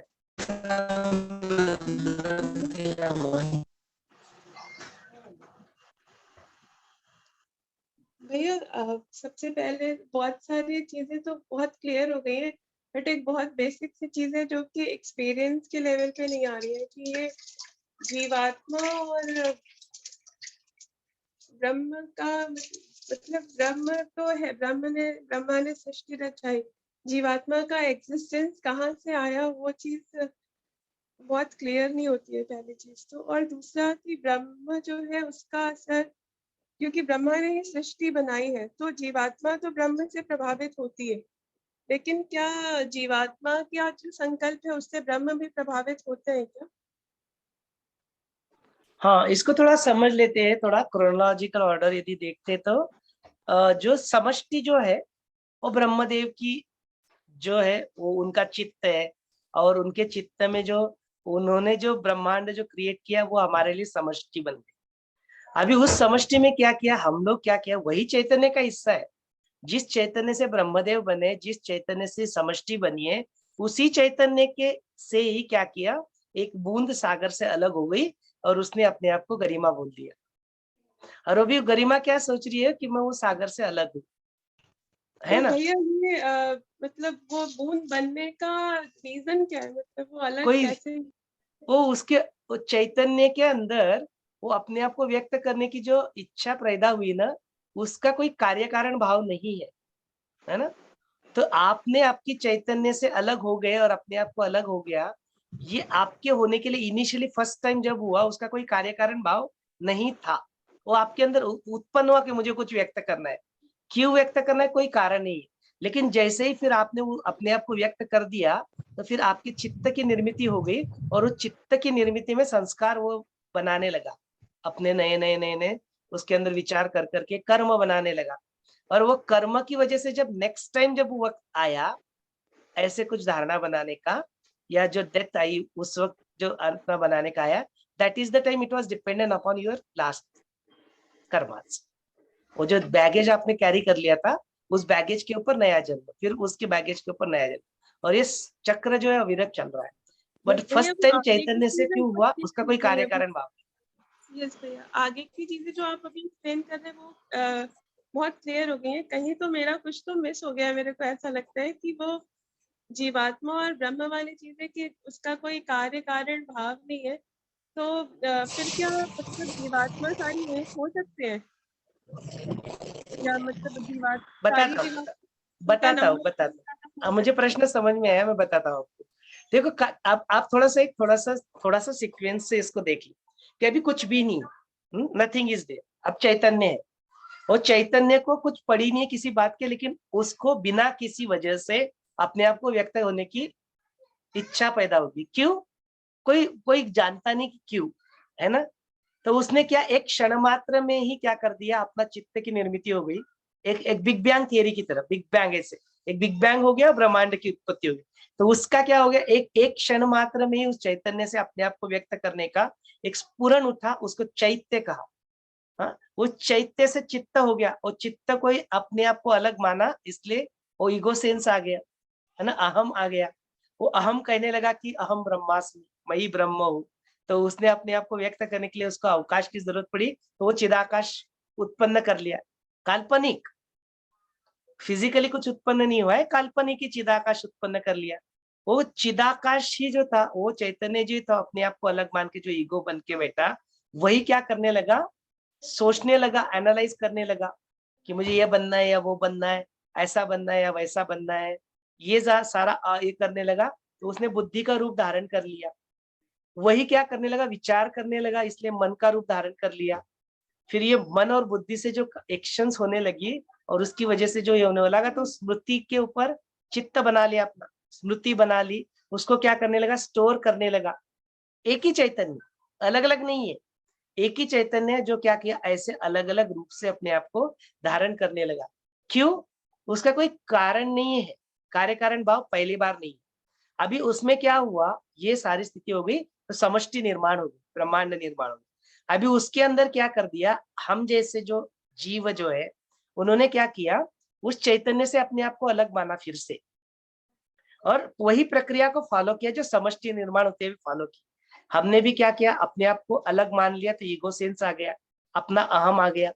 फिर हमने भी क्या कर दिया, अपना बुद्धि लगा दिया, तो बुद्धि अपनी भी आ गई, चित्त लगा दिया तो स्मृति आ गई, अपना जो विचार करने लगे, संकल्प विकल्प लेने लगे, इसके लिए मन आ गया।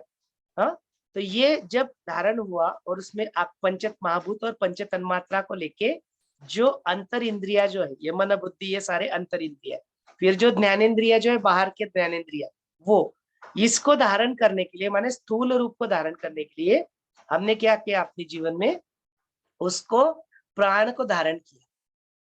प्राण माने फिर आपकी ब्रेथ पिक्चर में आ गई, और उसके साथ और एक भावनाओं को धारण किया। वो भावना थी कि मैं जीव हूं, माने मैं जीव हूँ, अलग जीव हूँ, जो शिव से अलग है, जो चैतन्य से अलग जीव, मैं अलग स्पेशी हूँ, अलग जीव, अलग है। तो जब मैंने वो जीव भाव की धारणा की ना, वहां पे एक मेरा चित्ताकाश बन गया। किसमें? जो समष्टि वाला जो चिदाकाश था, उसमें मेरा चित्ताकाश बन गया। अभी जब ये चित्ताकाश बना तो इसके ऊपर कार्य कारण भाव, कॉज एंड इफेक्ट सब एप्लीकेबल हो गया। जो ओरिजिनली था उस वक्त कोई पहली बार कुछ नहीं था, बट जब वो तैयार हो गया वो चित्ता, अभी जब तक वो चित्ता खुद को मुक्त नहीं करता है, तब तक वो स्मृति रहेगी, तब तक संस्कार रहेंगे, तब तक वासनाएं रहेगी, तब तक कर्म रहेंगे, कर्म के इफेक्ट रहेंगे, भोग रहेंगे, वो साइकिल चल रहा है आपका, है ना। तो वहां पे वो जीव भाव धारण कर लिया और उसमें अटक गया, और अभी उससे निकल नहीं पा रहा है। हाँ, वो जीव जो है वो चित्ता से निकल नहीं पा रहा है। शरीर तो छोड़ देता है बार बार, लेकिन चित्त के ऊपर जाके फिर से शरीर धारण कर लेता है, क्योंकि अभी चित्त खत्म नहीं हुआ है। चित्त के अंदर इंप्रेशन अभी भी बाकी है, अभी भी वासनाएं बाकी है, अभी भी जन्म लेने की इच्छा बाकी है, और कुछ करने की इच्छा बाकी है, अच्छा या बुरा। पुण्य कर्म करने के लिए भी इंद्र ले लो, इंद्र बन जाओगे फिर, और कुछ देव बन जाओगे, आगे चल के ब्रह्मदेव भी बन जाओगे, बट फिर भी वो मुक्ति नहीं है। You still want to do something. If you want to do something, you are away from Chaitanya. Are you getting it? चैतन्य से अलग हो गया तभी समष्टि निर्माण हो गई। चैतन्य को कुछ करने की इच्छा उत्पन्न हो गई, इसलिए क्यों हुई इसका कोई कारण नहीं। तो if you have to go back to that चैतन्य, टू रिवर्स इंजीनियरिंग करना पड़ेगा।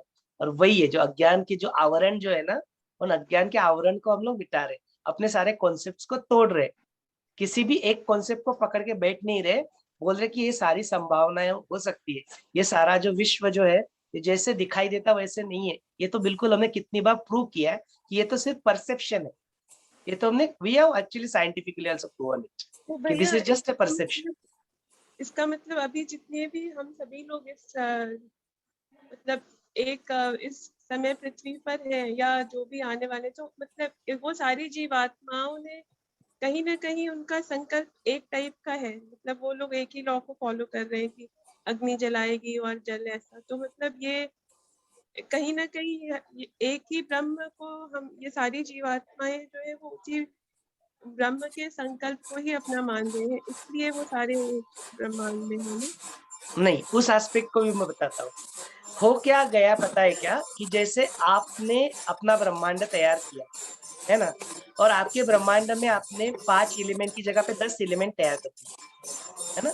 तो उसमें 10 एलिमेंट में जो अग्नि का जो स्वभाव था वो कूल करना है, और जो पानी का जो स्वभाव है, वो पानी का स्वभाव वहां पे क्या है, जलाना है। आपने तैयार किया है, गरिमा जी का ब्रह्मांड है। अभी जो गरिमा जी के ब्रह्मांड में जो सारे कैरेक्टर है, वो पानी को कैसे करेंगे, पानी को किस रूप में देखेंगे, जो जलाता है, ऐसे ही देखेंगे ना, क्योंकि वो आपके ब्रह्मांड के कैरेक्टर्स है। तो हम लोग जिसकी ब्रह्मांड के कैरेक्टर है, वहां पे उन्होंने जो नियम बनाए हुए, वो अपने लिए क्या बन गई, नियति बन गई। माने अपनी जीवन में अग्नि है तो अग्नि वो जलाएगा ही, हाँ उसका उपयोग करना आपके लिए फ्रीडम है। बट वो ब्रह्मांड ने बनाई हुई जो अग्नि है, वो अग्नि जलाना, ये जो है, आप उस ब्रह्मांड का हिस्सा होने की वजह से वो आपके लिए नियति बन गई। तो वो मेरे लिए भी वही होगा, मेरे चित्ता का लिए वही एप्लीकेबल होगा, पंचमहाभूत और उनके जो गुण धर्म है वो, और गरिमा जी का भी जो चित्ता है उसके लिए भी वही गुण धर्म एप्लीकेबल होंगे। किसके लिए? फायर के लिए। बिकॉज फायर किसने बनाया? उस ब्रह्माकाश ने बनाया, उस ब्रह्मा ने बनाया जिसके ब्रह्मांड के हम लोग पार्ट है। इसके लिए समष्टि इज कॉमन फॉर अस, इसलिए नियति इज कॉमन फॉर अस। ये क्लियर हो गया। लेकिन उस अग्नि को मैं जलाने के लिए यूज कर रहा हूँ, जबकि गरिमा जी उसको खाना बनाने के लिए यूज कर रही है। ये मेरा चॉइस हो गया, अलग अलग चॉइस। तो उसके जैसे मैं कर्म कर रहा हूँ वैसे मेरे को फल मिलेंगे। फिर गरिमा जी जो कर्म कर रही है उसको वैसे फल उनको मिलेंगे। जबकि नियति ने दोनों को गुणधर्म एक ही होने वाला अग्नि प्रदान किया, लेकिन उसका उपयोग या दुरुपयोग किया ये हमने अपनी चित्ता के लेवल पे किया। इसलिए हर किसी चित्त को कॉमन होने के बावजूद भी अलग अलग भोग क्यों भोगने पड़ते हैं, बिकॉज उनके कर्म अलग अलग होते हैं। कि भैया जैसे कुछ अगर बहुत हायर लेवल पे जाए कि जैसे पाताल लोक, शिव लोक और विष्णु लोक, अलग अलग लोक है, वहाँ अलग अलग लॉज फॉलो होते हैं, तो वहाँ की जो जीवात्माएं हैं उनका संकल्प हमसे अलग है क्या, या कैसे वो अलग हुआ? बिल्कुल ठीक है, बिल्कुल अलग है। कोई कहता है कि उसके संकल्प लेके वो ऐसा हो जाता है, और कोई कहता है कि ऐसे संकल्प लेके वो देव बन जाता है या ब्रह्मदेव बन जाता है। जैसे हमने इंदु पुत्रों की कथा में देखा था, उनको ब्रह्मदेव ही बनना था, उनको लगा ब्रह्मदेव इज द अल्टीमेट। अब वो भी उनका अज्ञान ही था कि ब्रह्मदेव अल्टीमेट नहीं है। ब्रह्मदेव इज नॉट अल्टीमेट, चैतन्य इज अल्टीमेट ना। सर, देव बनना माने अभी भी you want to do something, और करने की जब तक इच्छा बाकी है ना तुम्हारी, तब तक बात नहीं बनेगी। तुमको छोड़ना पड़ेगा। तुम्हें ये वर्ल्ड को मिथ्या मानने को तैयार हो क्या तुम? मनीष जी, आपको कुछ कहना है क्या? हाँ, मैंने पूछना, जैसे भगवान कथा में आता है, भगवान विष्णु जब शेषैया पे बैठे बैठे जब उनका मन करा किया कि मैं एक से अनेक हो जाऊं, तो उन्होंने ही हमें बनाया ना, मतलब शुरुआत तो उनसे ही हुई। और ये जो मन है वो ये बनाए करना, कोई शुरुआत तो भगवान ने हमारे अंदर वो दी हुई है, विचार दिए ही होगा, सोच दी होगी कि हम ये। हाँ, तो यही बात है कि जिसको आप ब्रह्म कह रहे हैं, मैं उसी को अल्लाह बुला रहा हूँ। तो बात मेरे चॉइस है, मैं उसको शिव बुलाऊं, ब्रह्म बुलाऊं, अल्लाह बुलाऊं या जीसस बुलाऊं, और कोई बुद्ध बुलाओ, कुछ भी बुलाओ, ये मेरी चॉइस है। मैं कुछ भी बुला सकता हूँ उसको, है ना, मेरी चॉइस है। तो ऐसा ठोस कह नहीं सकते कि इसी ने बनाया। ये एक कॉन्सेप्ट है, एक थियरी है, एक प्रपोजल है कि वैसा बनाया होगा, है ना। ये संभावनाओं को जरूर याद रखना।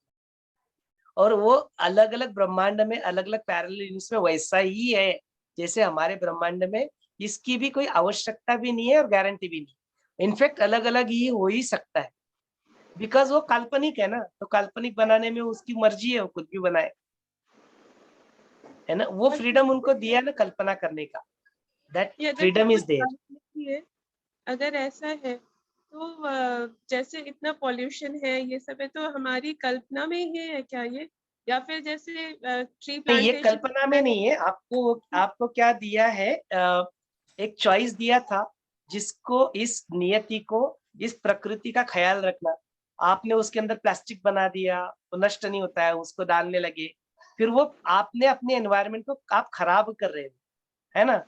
तो उसके कल्पना में भी यदि है, क्योंकि किसी की थी कल्पना में चल रहा है ये सब कुछ, ये तो बहुत श्योर है ना।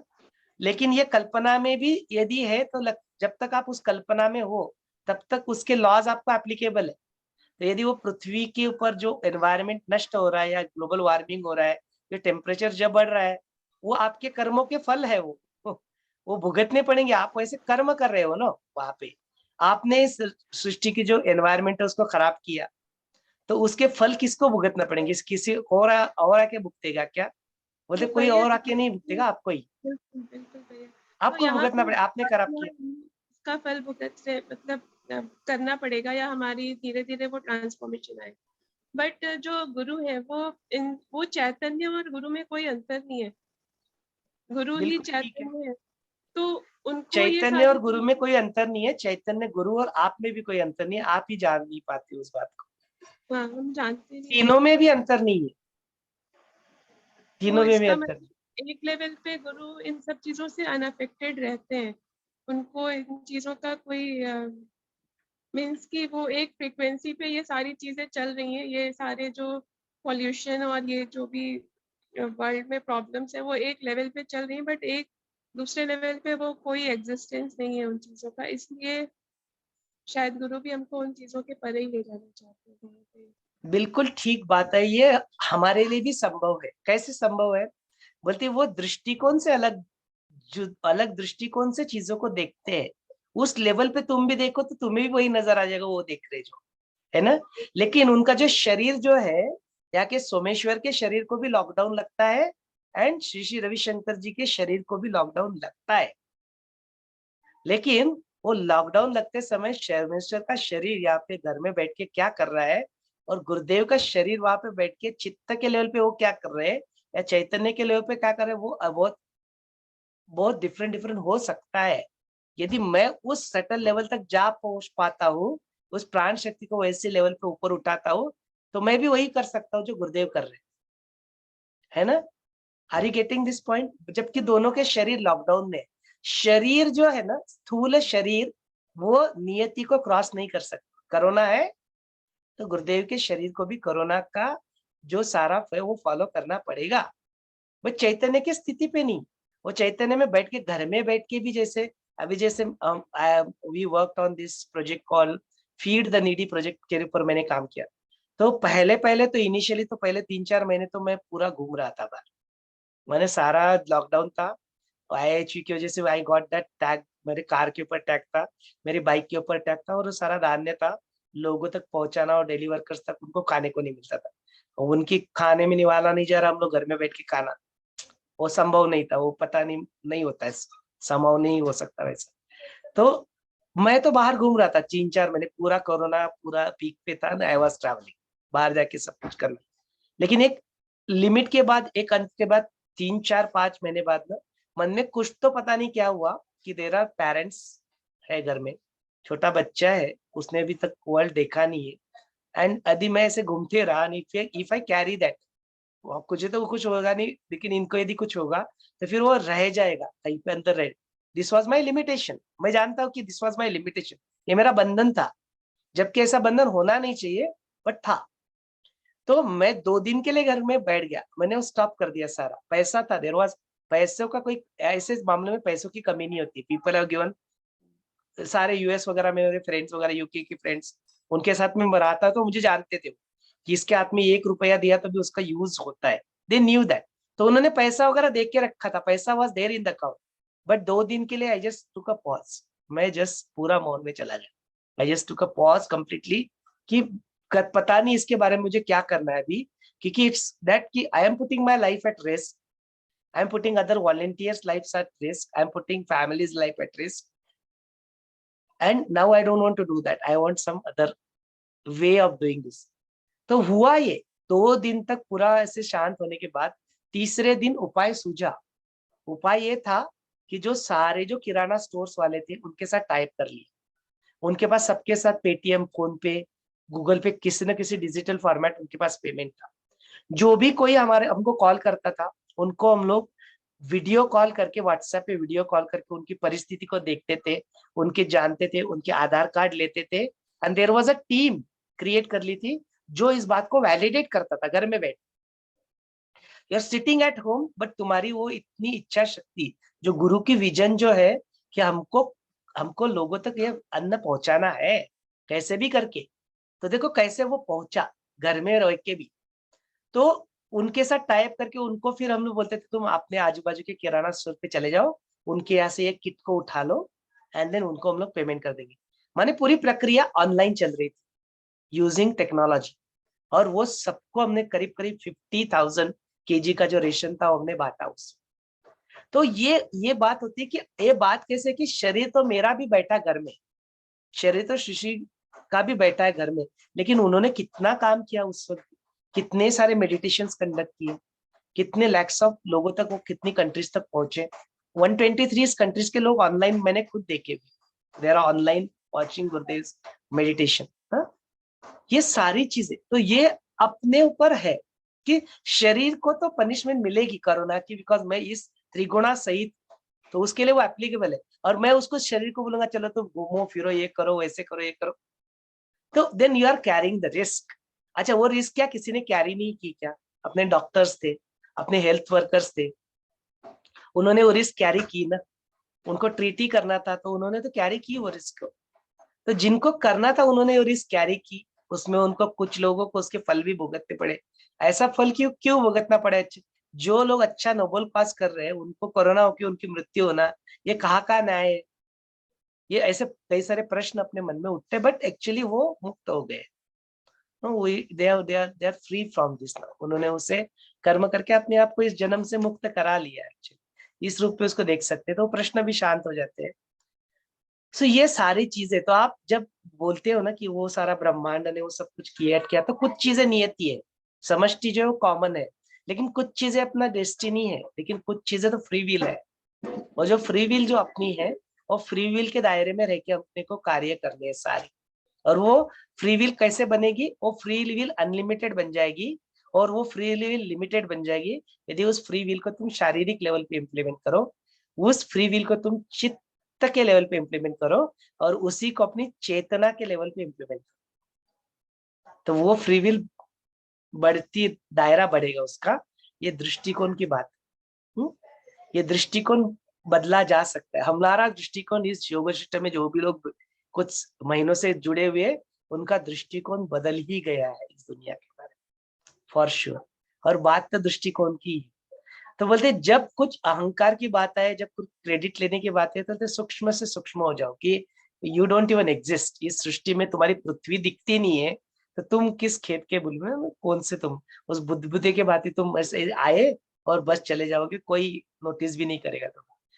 लेकिन जब कुछ काम करने की बात है तो बोलते वो कृष्ण जैसा विराट स्वरूप ले लो, और विराट स्वरूप को ही धारण कर लो कि पूर्व पूर्व सारा जो अपना वॉलेंटियर्स है, सारे जो अपने लोग हैं, उनको सबको साथ में लेके वो विराट स्वरूप धारण करके काम करो, तो वो चेतना के स्तर पे काम।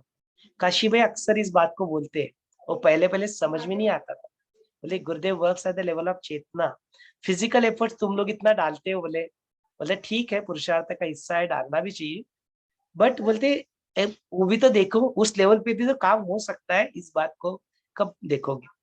कब तक सिर्फ फिजिकल रूप में सेवा करोगे? बोलते you do the level at the level of chitta, you do the level at the level of sankalp, you do the seva at the level of chetna. वो चेतना के साथ एक रूप होकर सेवा करो। देखो बोले कितने सारे काम पल भर में हो जाते हैं, क्षण मात्र में होने लगते हैं। और वही संयम है, उस संयम को अपने जीवन में लाना है। और वो संयम ऐसे पुरुषार्थ किए बगैर नहीं मिलता ना, उसके लिए वो स्वाध्याय करना पड़ता है, वो साधना करनी पड़ती है, वो सेवा करनी पड़ती है, वो सत्संग में होना पड़ता है, वो ज्ञान में आना पड़ता है, कई सारे पापड़ बेलने पड़ते हैं, तब जाके होता है। गुरु की कृपा तब बरसती है, गुरु की कृपा बरस ही रही है, वो हम पात्र बनाते हैं अपने आप उसकी कृपा को धारण करने के लिए, है ना। तो वो जो गंगा जब वहां से निकली तो उसको धारण करने के लिए वो शिव की जटाई वो आवश्यक होती है ना, उसको धारण करने के, नहीं तो फिर वो धारण नहीं कर पाएंगे। तो तुम्हें वो यदि इस ज्ञान को, यदि उस चेतना को है तुम्हें, अलग से कुछ ऐसे करने की बात भी नहीं है, but just an awareness about it, एक सजगता उसके बारे में जीवन में जग जाए, तो फिर मुक्त ही हो आप। और जो निधिध्यास की जो बात यहाँ पे उमा जी कहती है, इसी बात का तो निधिध्यास करना है। किस बात का निधिध्यास करना है?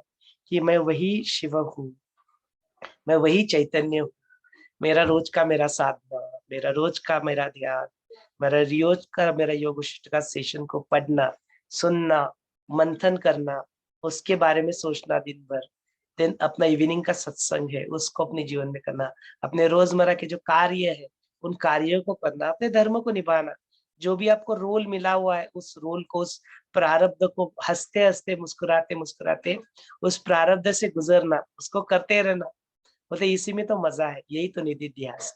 इस निधिध्यास को ही अपने जीवन में हम करें। अपनी जो छोटी छोटी कामनाएं, आप स्टूडेंट हो, आपको अभी कुछ करना है, आपको अपने जीवन में कुछ उद्देश्य को हासिल करना है, कोई बात नहीं, उसको भी करो। आप गृहस्थाश्रम में हो, अपने जीवन में जो गृहस्थाश्रम के जो सारी चीजें अपने को जीवन में फॉलो करनी करो, बोलते इट्स ओके, कहीं भागने की आवश्यकता नहीं है। लेकिन वो करते करते भी उससे निराले, उससे परे इस स्थिति को यदि आप अपने जीवन में प्राप्त कर लेते हो, तो बोलते ये ऐसा निधिध्यास, ऐसा आचरण आपको आचार्य बना देगा। जीते जी आप स्वामी या ऋषि या जो भी आचार्य की जो भूमिका होती है, उस भूमिका को धारण कर लोगे और अपने जीवन को वैसे ही बिताने लगोगे जैसे गुरु अपने जीवन को बिता रहे। तो हमने देखा ना कई सारे जो अपने ऋषिज होते हैं, ब्रह्मचारी होते हैं, कई सारे जो अपने वॉलेंटियर्स है, आर्ट ऑफ लिविंग के टीचर्स है, किसी न किसी रूप में थोड़ा ना थोड़ा, फूल ना फूलाची पाकड़ी बोलते, उतना अपनी जीवन से वो बूंद बूंद क्यों ना हो जाए, तो वो बूंद बूंद से ही सागर बन जाता है ना। वो बूंद अपने आप को अलग मानती है इसलिए बूंद रह जाती है, बोलते बूंद ही जाके विलीन हो जाती है सागर में, तो फिर गंगा सागर ही बन जाती है। तो गुरु की विजन को अपने जीवन में लाओ, गुरु ही बन गए फिर। तो फिर लिमिट कहाँ रहा, लिमिट ही नहीं रहा। अपने आप को अलग से गरिमा मानोगे, सोमेश्वर मानोगे, स्मिता, संगीता, अलग अलग बूंद मानोगे, फिर बूंद बन के रह जाओगे। बोलते बूंद क्यों मानते हो, बूंद को विलीन कर दो, अपने अस्तित्व को छोड़ो, अपनी आइडेंटिटी को छोड़ो, अपनी भावनाओं को, ये इमोशंस को छोड़ो। बोलते वो गुरु की विजन, वो वसुधैव कुटुंबकम, जो उनकी जो सोच है, उस विजन को धारण कर लो। धारण ही करना है, संयम लगाना है, तो धारण करना है। तो बोलते ऐसी जीवन में जो स्थितियां आती है तब क्या मांगो। तो संत ज्ञानेश्वर ने जब ज्ञानेश्वरी की रचना की, तो आखिरी का जो चैप्टर था, 3 चैप्टर, उसमें उन्होंने क्या मांगा, आता विश्वास, इस पूरे विश्व का जो है अभी पसायदान मांगा। बोलते जो जो चाहे, जो जो चाहे उनको वो मिल जाए, जो जे ना जला जे पाहिजे तरफ, जो जो वांछिल होते पाओ। बोलते ऐसे विश्व का कल्याण उन्होंने मांगा, ऐसे विश्व में जिस जिसको जो जो भी चाहिए उनको ज्ञान, उनको सब कुछ मिल जाए, ऐसा पसायदान उन्होंने मांगा। वसुदैव कुटुंब का सपना, हे विश्वच माझे घर, हे संत ज्ञानेश्वर। बोलते ऐसी स्थिति को जब प्राप्त कर ले तो फिर क्या मांगोगे, आपके अंदर से प्रार्थना क्या उठेगी कि मेरे अस्तित्व के कुछ जाने अनजाने जो स्तर जो है, उनमें सब किसी की प्रेरणा हो, आपकी प्रेरणा से ही वो चले। वैसे भी चल ही रही है, आपके विजन से ही सब कुछ चल रहा है, बट मैं भी उसके बारे में सजग हो जाऊं, अवेयर हो जाऊं कि ये सब कुछ जो चल रहा है, हे कृष्णा, हे रामा, हे गुरु, ये आपकी ही, हे ईश्वर, जो भी आपको संबोधन देना है, इमटेरियल है, उस संबोधन से देखे बोलते हैं आपकी वजह से ही सब कुछ चल रहा है, मेरे अस्तित्व जो है आपकी ऊर्जा से ही है।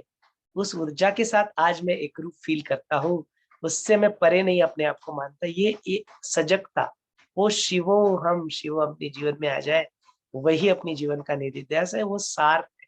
तो फिर अपना जीवन सार्थक हो गया, सार्थक हो, जिसके लिए उद्देश्य से यहाँ पे हम लोग आए या लाए गए, उस उद्देश्य की पूर्ति होते हुए आपको दिखेगी। उस परमानंद का जो अनुभव है, जो है, उस चीज को हम अपने जीवन में अनुभव कर पाएंगे।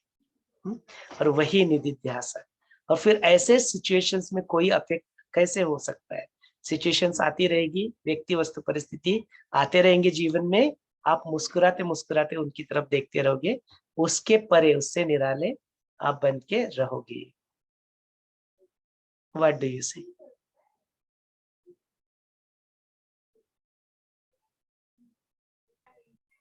बहुत सुंदर एक्सप्लेन किया, फैंटास्टिक। ये रोज सुनना चाहिए, रोज रोज सुनते सुनते। बहुत मेडिटेटिव लगा भैया, आपने जैसे जैसे ऐसा लग रहा था कि कोई मेडिटेशन कर रहे हैं जब आप अलग अलग उसमें लेते थे। और योग वशिष्ठ को भी जब सब चीजें छोड़ के बहुत एकाग्र मन से पढ़ते हैं ना, तो भी ऐसा लगता है कि कहीं मेडिटेशन में चले गए, क्योंकि वो एक के बाद एक ऐसा फील होने लगता है कि ऑलरेडी वो मेडिटेशन हो रहा है। आज आपने एक्सप्लेन किया तो भी वैसा ही लग रहा था, ऐसा लग रहा है अभी एक मेडिटेशन करके बाहर आ रहे। तो यही शब्दों का मौन है कि आपके शब्द से यदि कुछ मौन की स्थिति कुछ आ जाए, तो बोलते शब्दों का प्रयोजन ही है। शब्द के अपने मुख से शब्द निकले तो उसका प्रयोजन ही यही है कि हम शांत हो जाए, और किसी के अंदर के भी जो प्रश्न जो है या जो स्थिति जो है वो शांत हो जाए, हाँ? ध्यान लग जाए, उनका समाधि में आ जाए।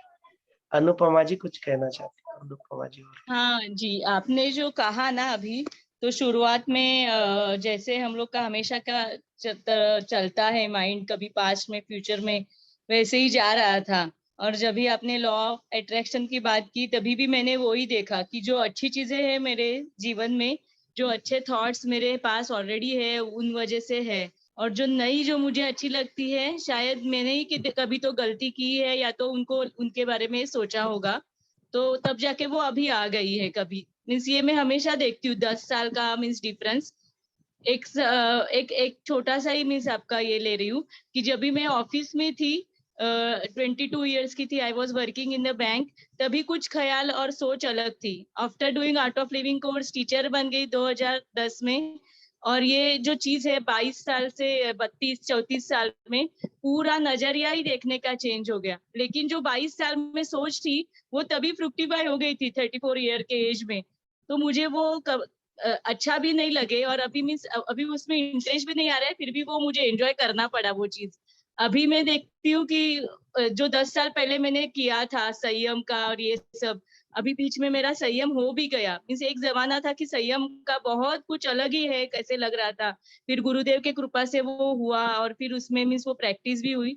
और आप जो बोल रहे हैं ना कि हम लोग वही चीजें संयम के इसमें धारणा में लेके, तो धीरे धीरे वो बहुत छोटे इसमें हो रहा है, लेकिन हो रहा है, वो मुझे बहुत अच्छा लग रहा है। मीन्स कोई सही है। तो अभी आज अभी तक हमारे हाथ में वो टाइम है कि जो भी आज से सोचेंगे अच्छा ही सोचेंगे, ताकि जो अपने पास आएगा वो भी अच्छा ही रहेगा। ऐसे तो 10 साल के इसमें वो मिस सामने आ रहा है मेरे जीवन में। तो एटलीस्ट अभी हर एक के इसके लिए वो टाइम अलग कम ज्यादा हो सकता है, लेकिन जो मेरी साधना है और जो उसकी स्थिति है साधना की, जो इंटेंसिटी से हो रही है, तो मैं देखती हूँ जो 10 साल पहले मैं दिमाग में लिया था वो एक्चुअली 10 साल के बाद सामने ही आ जाता है। तो अभी मीन्स मेरा वो गुरु पूजा फेज 1 फेज 2 का इतना मन में था, वो भी हो गया। मीन्स गुरुजी वो चीज हमेशा एक टाइम में आके हम लोग के हाथ में दे देते हैं। तो अभी हम लोग को वही कि उसको बहुत अच्छे से रखना है हाथ में। और आजू बाजू में उलझने हैं, सोसाइटी में बोलो या तो फैमिलीज में बोलो, उसमें से बाहर आके गुरुजी के विजन को हम लोग का ये ज्वाइन करना है माइंड। और उससे माइंड इतना फ्रेश हो जाता है ना। मीन्स वो सेवा का 2-2.5 घंटा अगर किया तो ऐसा लगता है कि कुछ तो किया।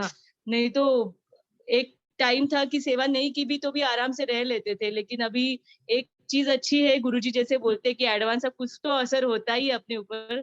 तो अभी एटलीस्ट ये चीज है। और आपने भी बोला कि ये सुनने के बाद कुछ तो ऐसे लगता है कि नहीं, सेवा ही करनी है, बस सेवा से सब चीजें अपने आप लाइन पे आ जाती है। आपने बहुत बढ़िया सेवा किया है कोरोना के समय भी।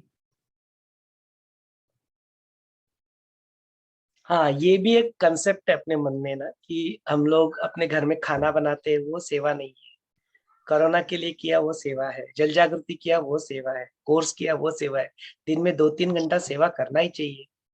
गुरुदेव बोलते 24/7 जो आपके हाथ से कार्य होते हैं ना, वो सेवा ही है। आप अच्छा, देखो उसकी तो तरफ ये कि भी मैं एक सेवा ही कर धारणा रहा बन गई है। हूँ। हाँ, ये ओके। धारणा बन गई, हमारे मन में कॉन्सेप्ट बन गया है कि दिस इज सेवा, दैट इज नॉट सेवा। नहीं, एवरीथिंग, मेरा अस्तित्व का जो सारा स्तर है ना, उससे सेवा के अलावा वो कुछ हो ही नहीं सकता। दैट वो मेरा स्वभाव ही है, वो मेरा अच्छा। ही नेचर। गुरुदेव बोलते मैं मेरे नेचर के अगेंस्ट कुछ नहीं करता। आपको लगता होगा कि मैं बहुत सेवा कर रहा हूँ या बहुत कुछ कर रहा हूँ, बोलते I don't do anything which is against my nature. बोलते वो मेरा स्वभाव है, मैं ऐसा ही हूँ, मैं ऐसे ही पैदा हुआ, ऐसे ही मैं करता हूँ। तो वो अपने जीवन में ना वो एटीट्यूड इस सेवा कि मेरी जीवन से किसी के लिए कुछ बुरा होना, किसी के लिए वो मेरी जीवन से वो पसायदान, जिसकी बात हमने अभी की, वैसा पसायदान ही मेरे जीवन में उनसे लगे। मेरी जीवन कुछ भी मत, तो फिर वो छोटे छोटे भी आप जो कार्य कर रहे हैं ना, if you are a banker and you are going and serving people in a banking industry, या आप गृहिणी हो, आप घर में खाना बना रहे हो, या जब आप कोई इंजीनियर हो, कुछ भी हो, आप कोडिंग बैठ के कंप्यूटर के सामने कोडिंग करे, कुछ भी, वो सेवा ही है। बिकॉज वो किसी न किसी की सेवा ही हो रही है वहां, है ना। तो उसको हर रूप में देखो, देखो उसका जो रिम्यूनरेशन आपको मिल रहा होगा, कुछ होगा, आपको लगता होगा कि यार ये तो मेरी ड्यूटी है, मैं इसके लिए पैसा ले रहा हूँ, ये सेवा कैसे हो सकती है। तुम निस्वार्थ भाव से करो ना, तुम अपना 100% दे दो उसमें, तो बोलते वो सेवा जो है, वो सेवा सिर्फ घंटों के लिए नहीं रहेगी, वो तुम्हारा जीवन ही सेवा बन जाएगा। उस स्थिति में अपने आप को लाके रखना कि कुछ भी है तो क्या होगा पता है क्या, you will be able to enjoy. नहीं तो ऐसा अगर नहीं होगा ना, तो प्रॉब्लम क्या आएगा पता है क्या, डिस्पाइट ऑफ 10-20-30 साल आर्ट ऑफ लिविंग में, डिस्पाइट ऑफ बीइंग टीचर, आपको लगेगा कि आफ्टर द वर्क जो आप कर रहे हो ना, वो सेवा नहीं है, और वो उससे फिर गड़बड़ हो जाएगी, मन में लफड़ा हो जाएगा। तो उसमें नहीं फंसना। मतलब जो कार्य मिला, जो प्रारब्ध, जीवन मुक्त जो अपने जीवन में होते हैं ना, वो भी ऐसे उनके पूरा जीवन ही सेवा ही होती है। बिकॉज अभी उनको Yes. अपने लिए कुछ करने लायक कुछ बचता नहीं है। It is not they want to do something, no, बोलते वो जो आ रहा है उस क्षण में ना, उस वक्त जो आवश्यक है वो मैं, आप काशी भैया से कभी ज्यादा बात करो ना, पूछो उनको कुछ 10-15 दिन की बात पूछो ना, कल की बात मुझे पता नहीं कि मैं कल क्या करने वाला हूँ, तुम 15 दिन के बाद की बात करते हो। तो हर क्षण में जीते हैं ये लोग। ठीक है, वो बात ठीक है कि उनका कोर्स अनाउंस हो चुका होता है, कुछ सेवा हम लोग करते हैं, वो अलग बात है, थोड़ा बहुत प्लानिंग चलता रहता है, अलग बात। लेकिन वो बोलते कल का पूछो मत मेरे को, अभी जो है मैं हूँ, मेरा चल रहा है अभी। वो हर क्षण को जीते हैं लोग, मतलब हर क्षण जो आएगा वो महाप्रसाद, जो क्षण में आएगा उसके लिए रेडी है करने के लिए, दे आर रेडी। अपनी जीवन में ऐसे ही जियो ना, हर क्षण जो आया जिसमें जो प्राप्त हुआ उसमें मैं 100% दूंगा। फिर वो खाना बनाना है, मेरे को झाड़ू मारना है, टॉयलेट साफ करना है, कपड़े धोने हैं, जॉब में जाना है, कुछ कारपोरेट वर्ल्ड में प्रेजेंटेशन देना है, कुछ भी करो, it should be immaterial to us. मेरा प्रारब्ध है, मैं उस रोल को निभा रहा हूँ, जिस क्षण जिसकी आवश्यकता है उसको मैं निभा रहा हूँ, इसको करो। नहीं तो क्या होगा पता है क्या, कुछ जो लोग गृहस्थाश्रम में फिर वो इसमें आ गए, फिर थोड़ा और ज्ञान मिला, फिर वो दुख होगा कि why why I got married, मुझे तो और भी ज्यादा गुरु के काम में अपने आप को ये लगा। Because see we as a people ना, we have gone through this. ऐसा हमें भी एक वक्त में ऐसे ही लगता था कि यार क्यों कर लिया या क्यों ऐसा, बट अभी वो रिग्रेट नहीं है। अभी जो कुछ भी है वो महाप्रसाद है, उसको महाप्रसाद के रूप में लो, नहीं तो तुम्हारा माइंड तुम्हारा गड़बड़ कर देगा। This mind is very dangerous. ये जो चित्त जो है ना, चित्त बहुत सारे अच्छे अच्छे लोगों के तो इसको हर लेता है, तो उसमें हमको अटकना नहीं है, don't get stuck into it. तो सेवा के बारे में भी जो कॉन्सेप्ट मन में है ना, निकालो उसको। नो, सेवा इज नॉट जस्ट एक पर्टिकुलर चीज को किया वो नहीं सेवा, अपना अस्तित्व ही सेवा है। हम लोग क्या करेंगे अदरवाइज, अपने जीवन का क्या उद्देश्य है बताओ? डेफिनेटली नॉट खाना पीना सिर्फ, डेफिनेटली नॉट बच्चे पैदा करना, डेफिनेटली नॉट सिर्फ जो जो रूटीन है उसको ना, उतना तो नहीं है ना, वो तो पता लग गया अब तक, वो उतना क्लियर हो गया कि there is something else to everybody's life. बस उसी की बात के ऊपर चलो, देन फिर वो जो होगा वो सेवा ही होगा। आप कुछ और कर ही नहीं पाओगे फिर सेवा के अलावा। यस।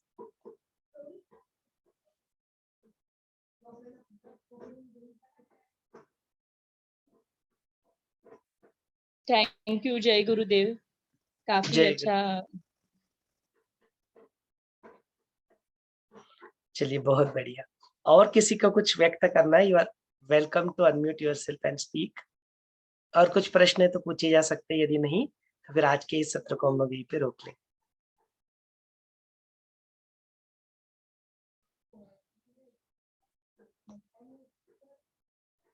चलिए आज के इस सत्र को यहीं पे रोक लेते हैं ताकि पुनः एक बार कल मिल पाए। जय गुरुदेव।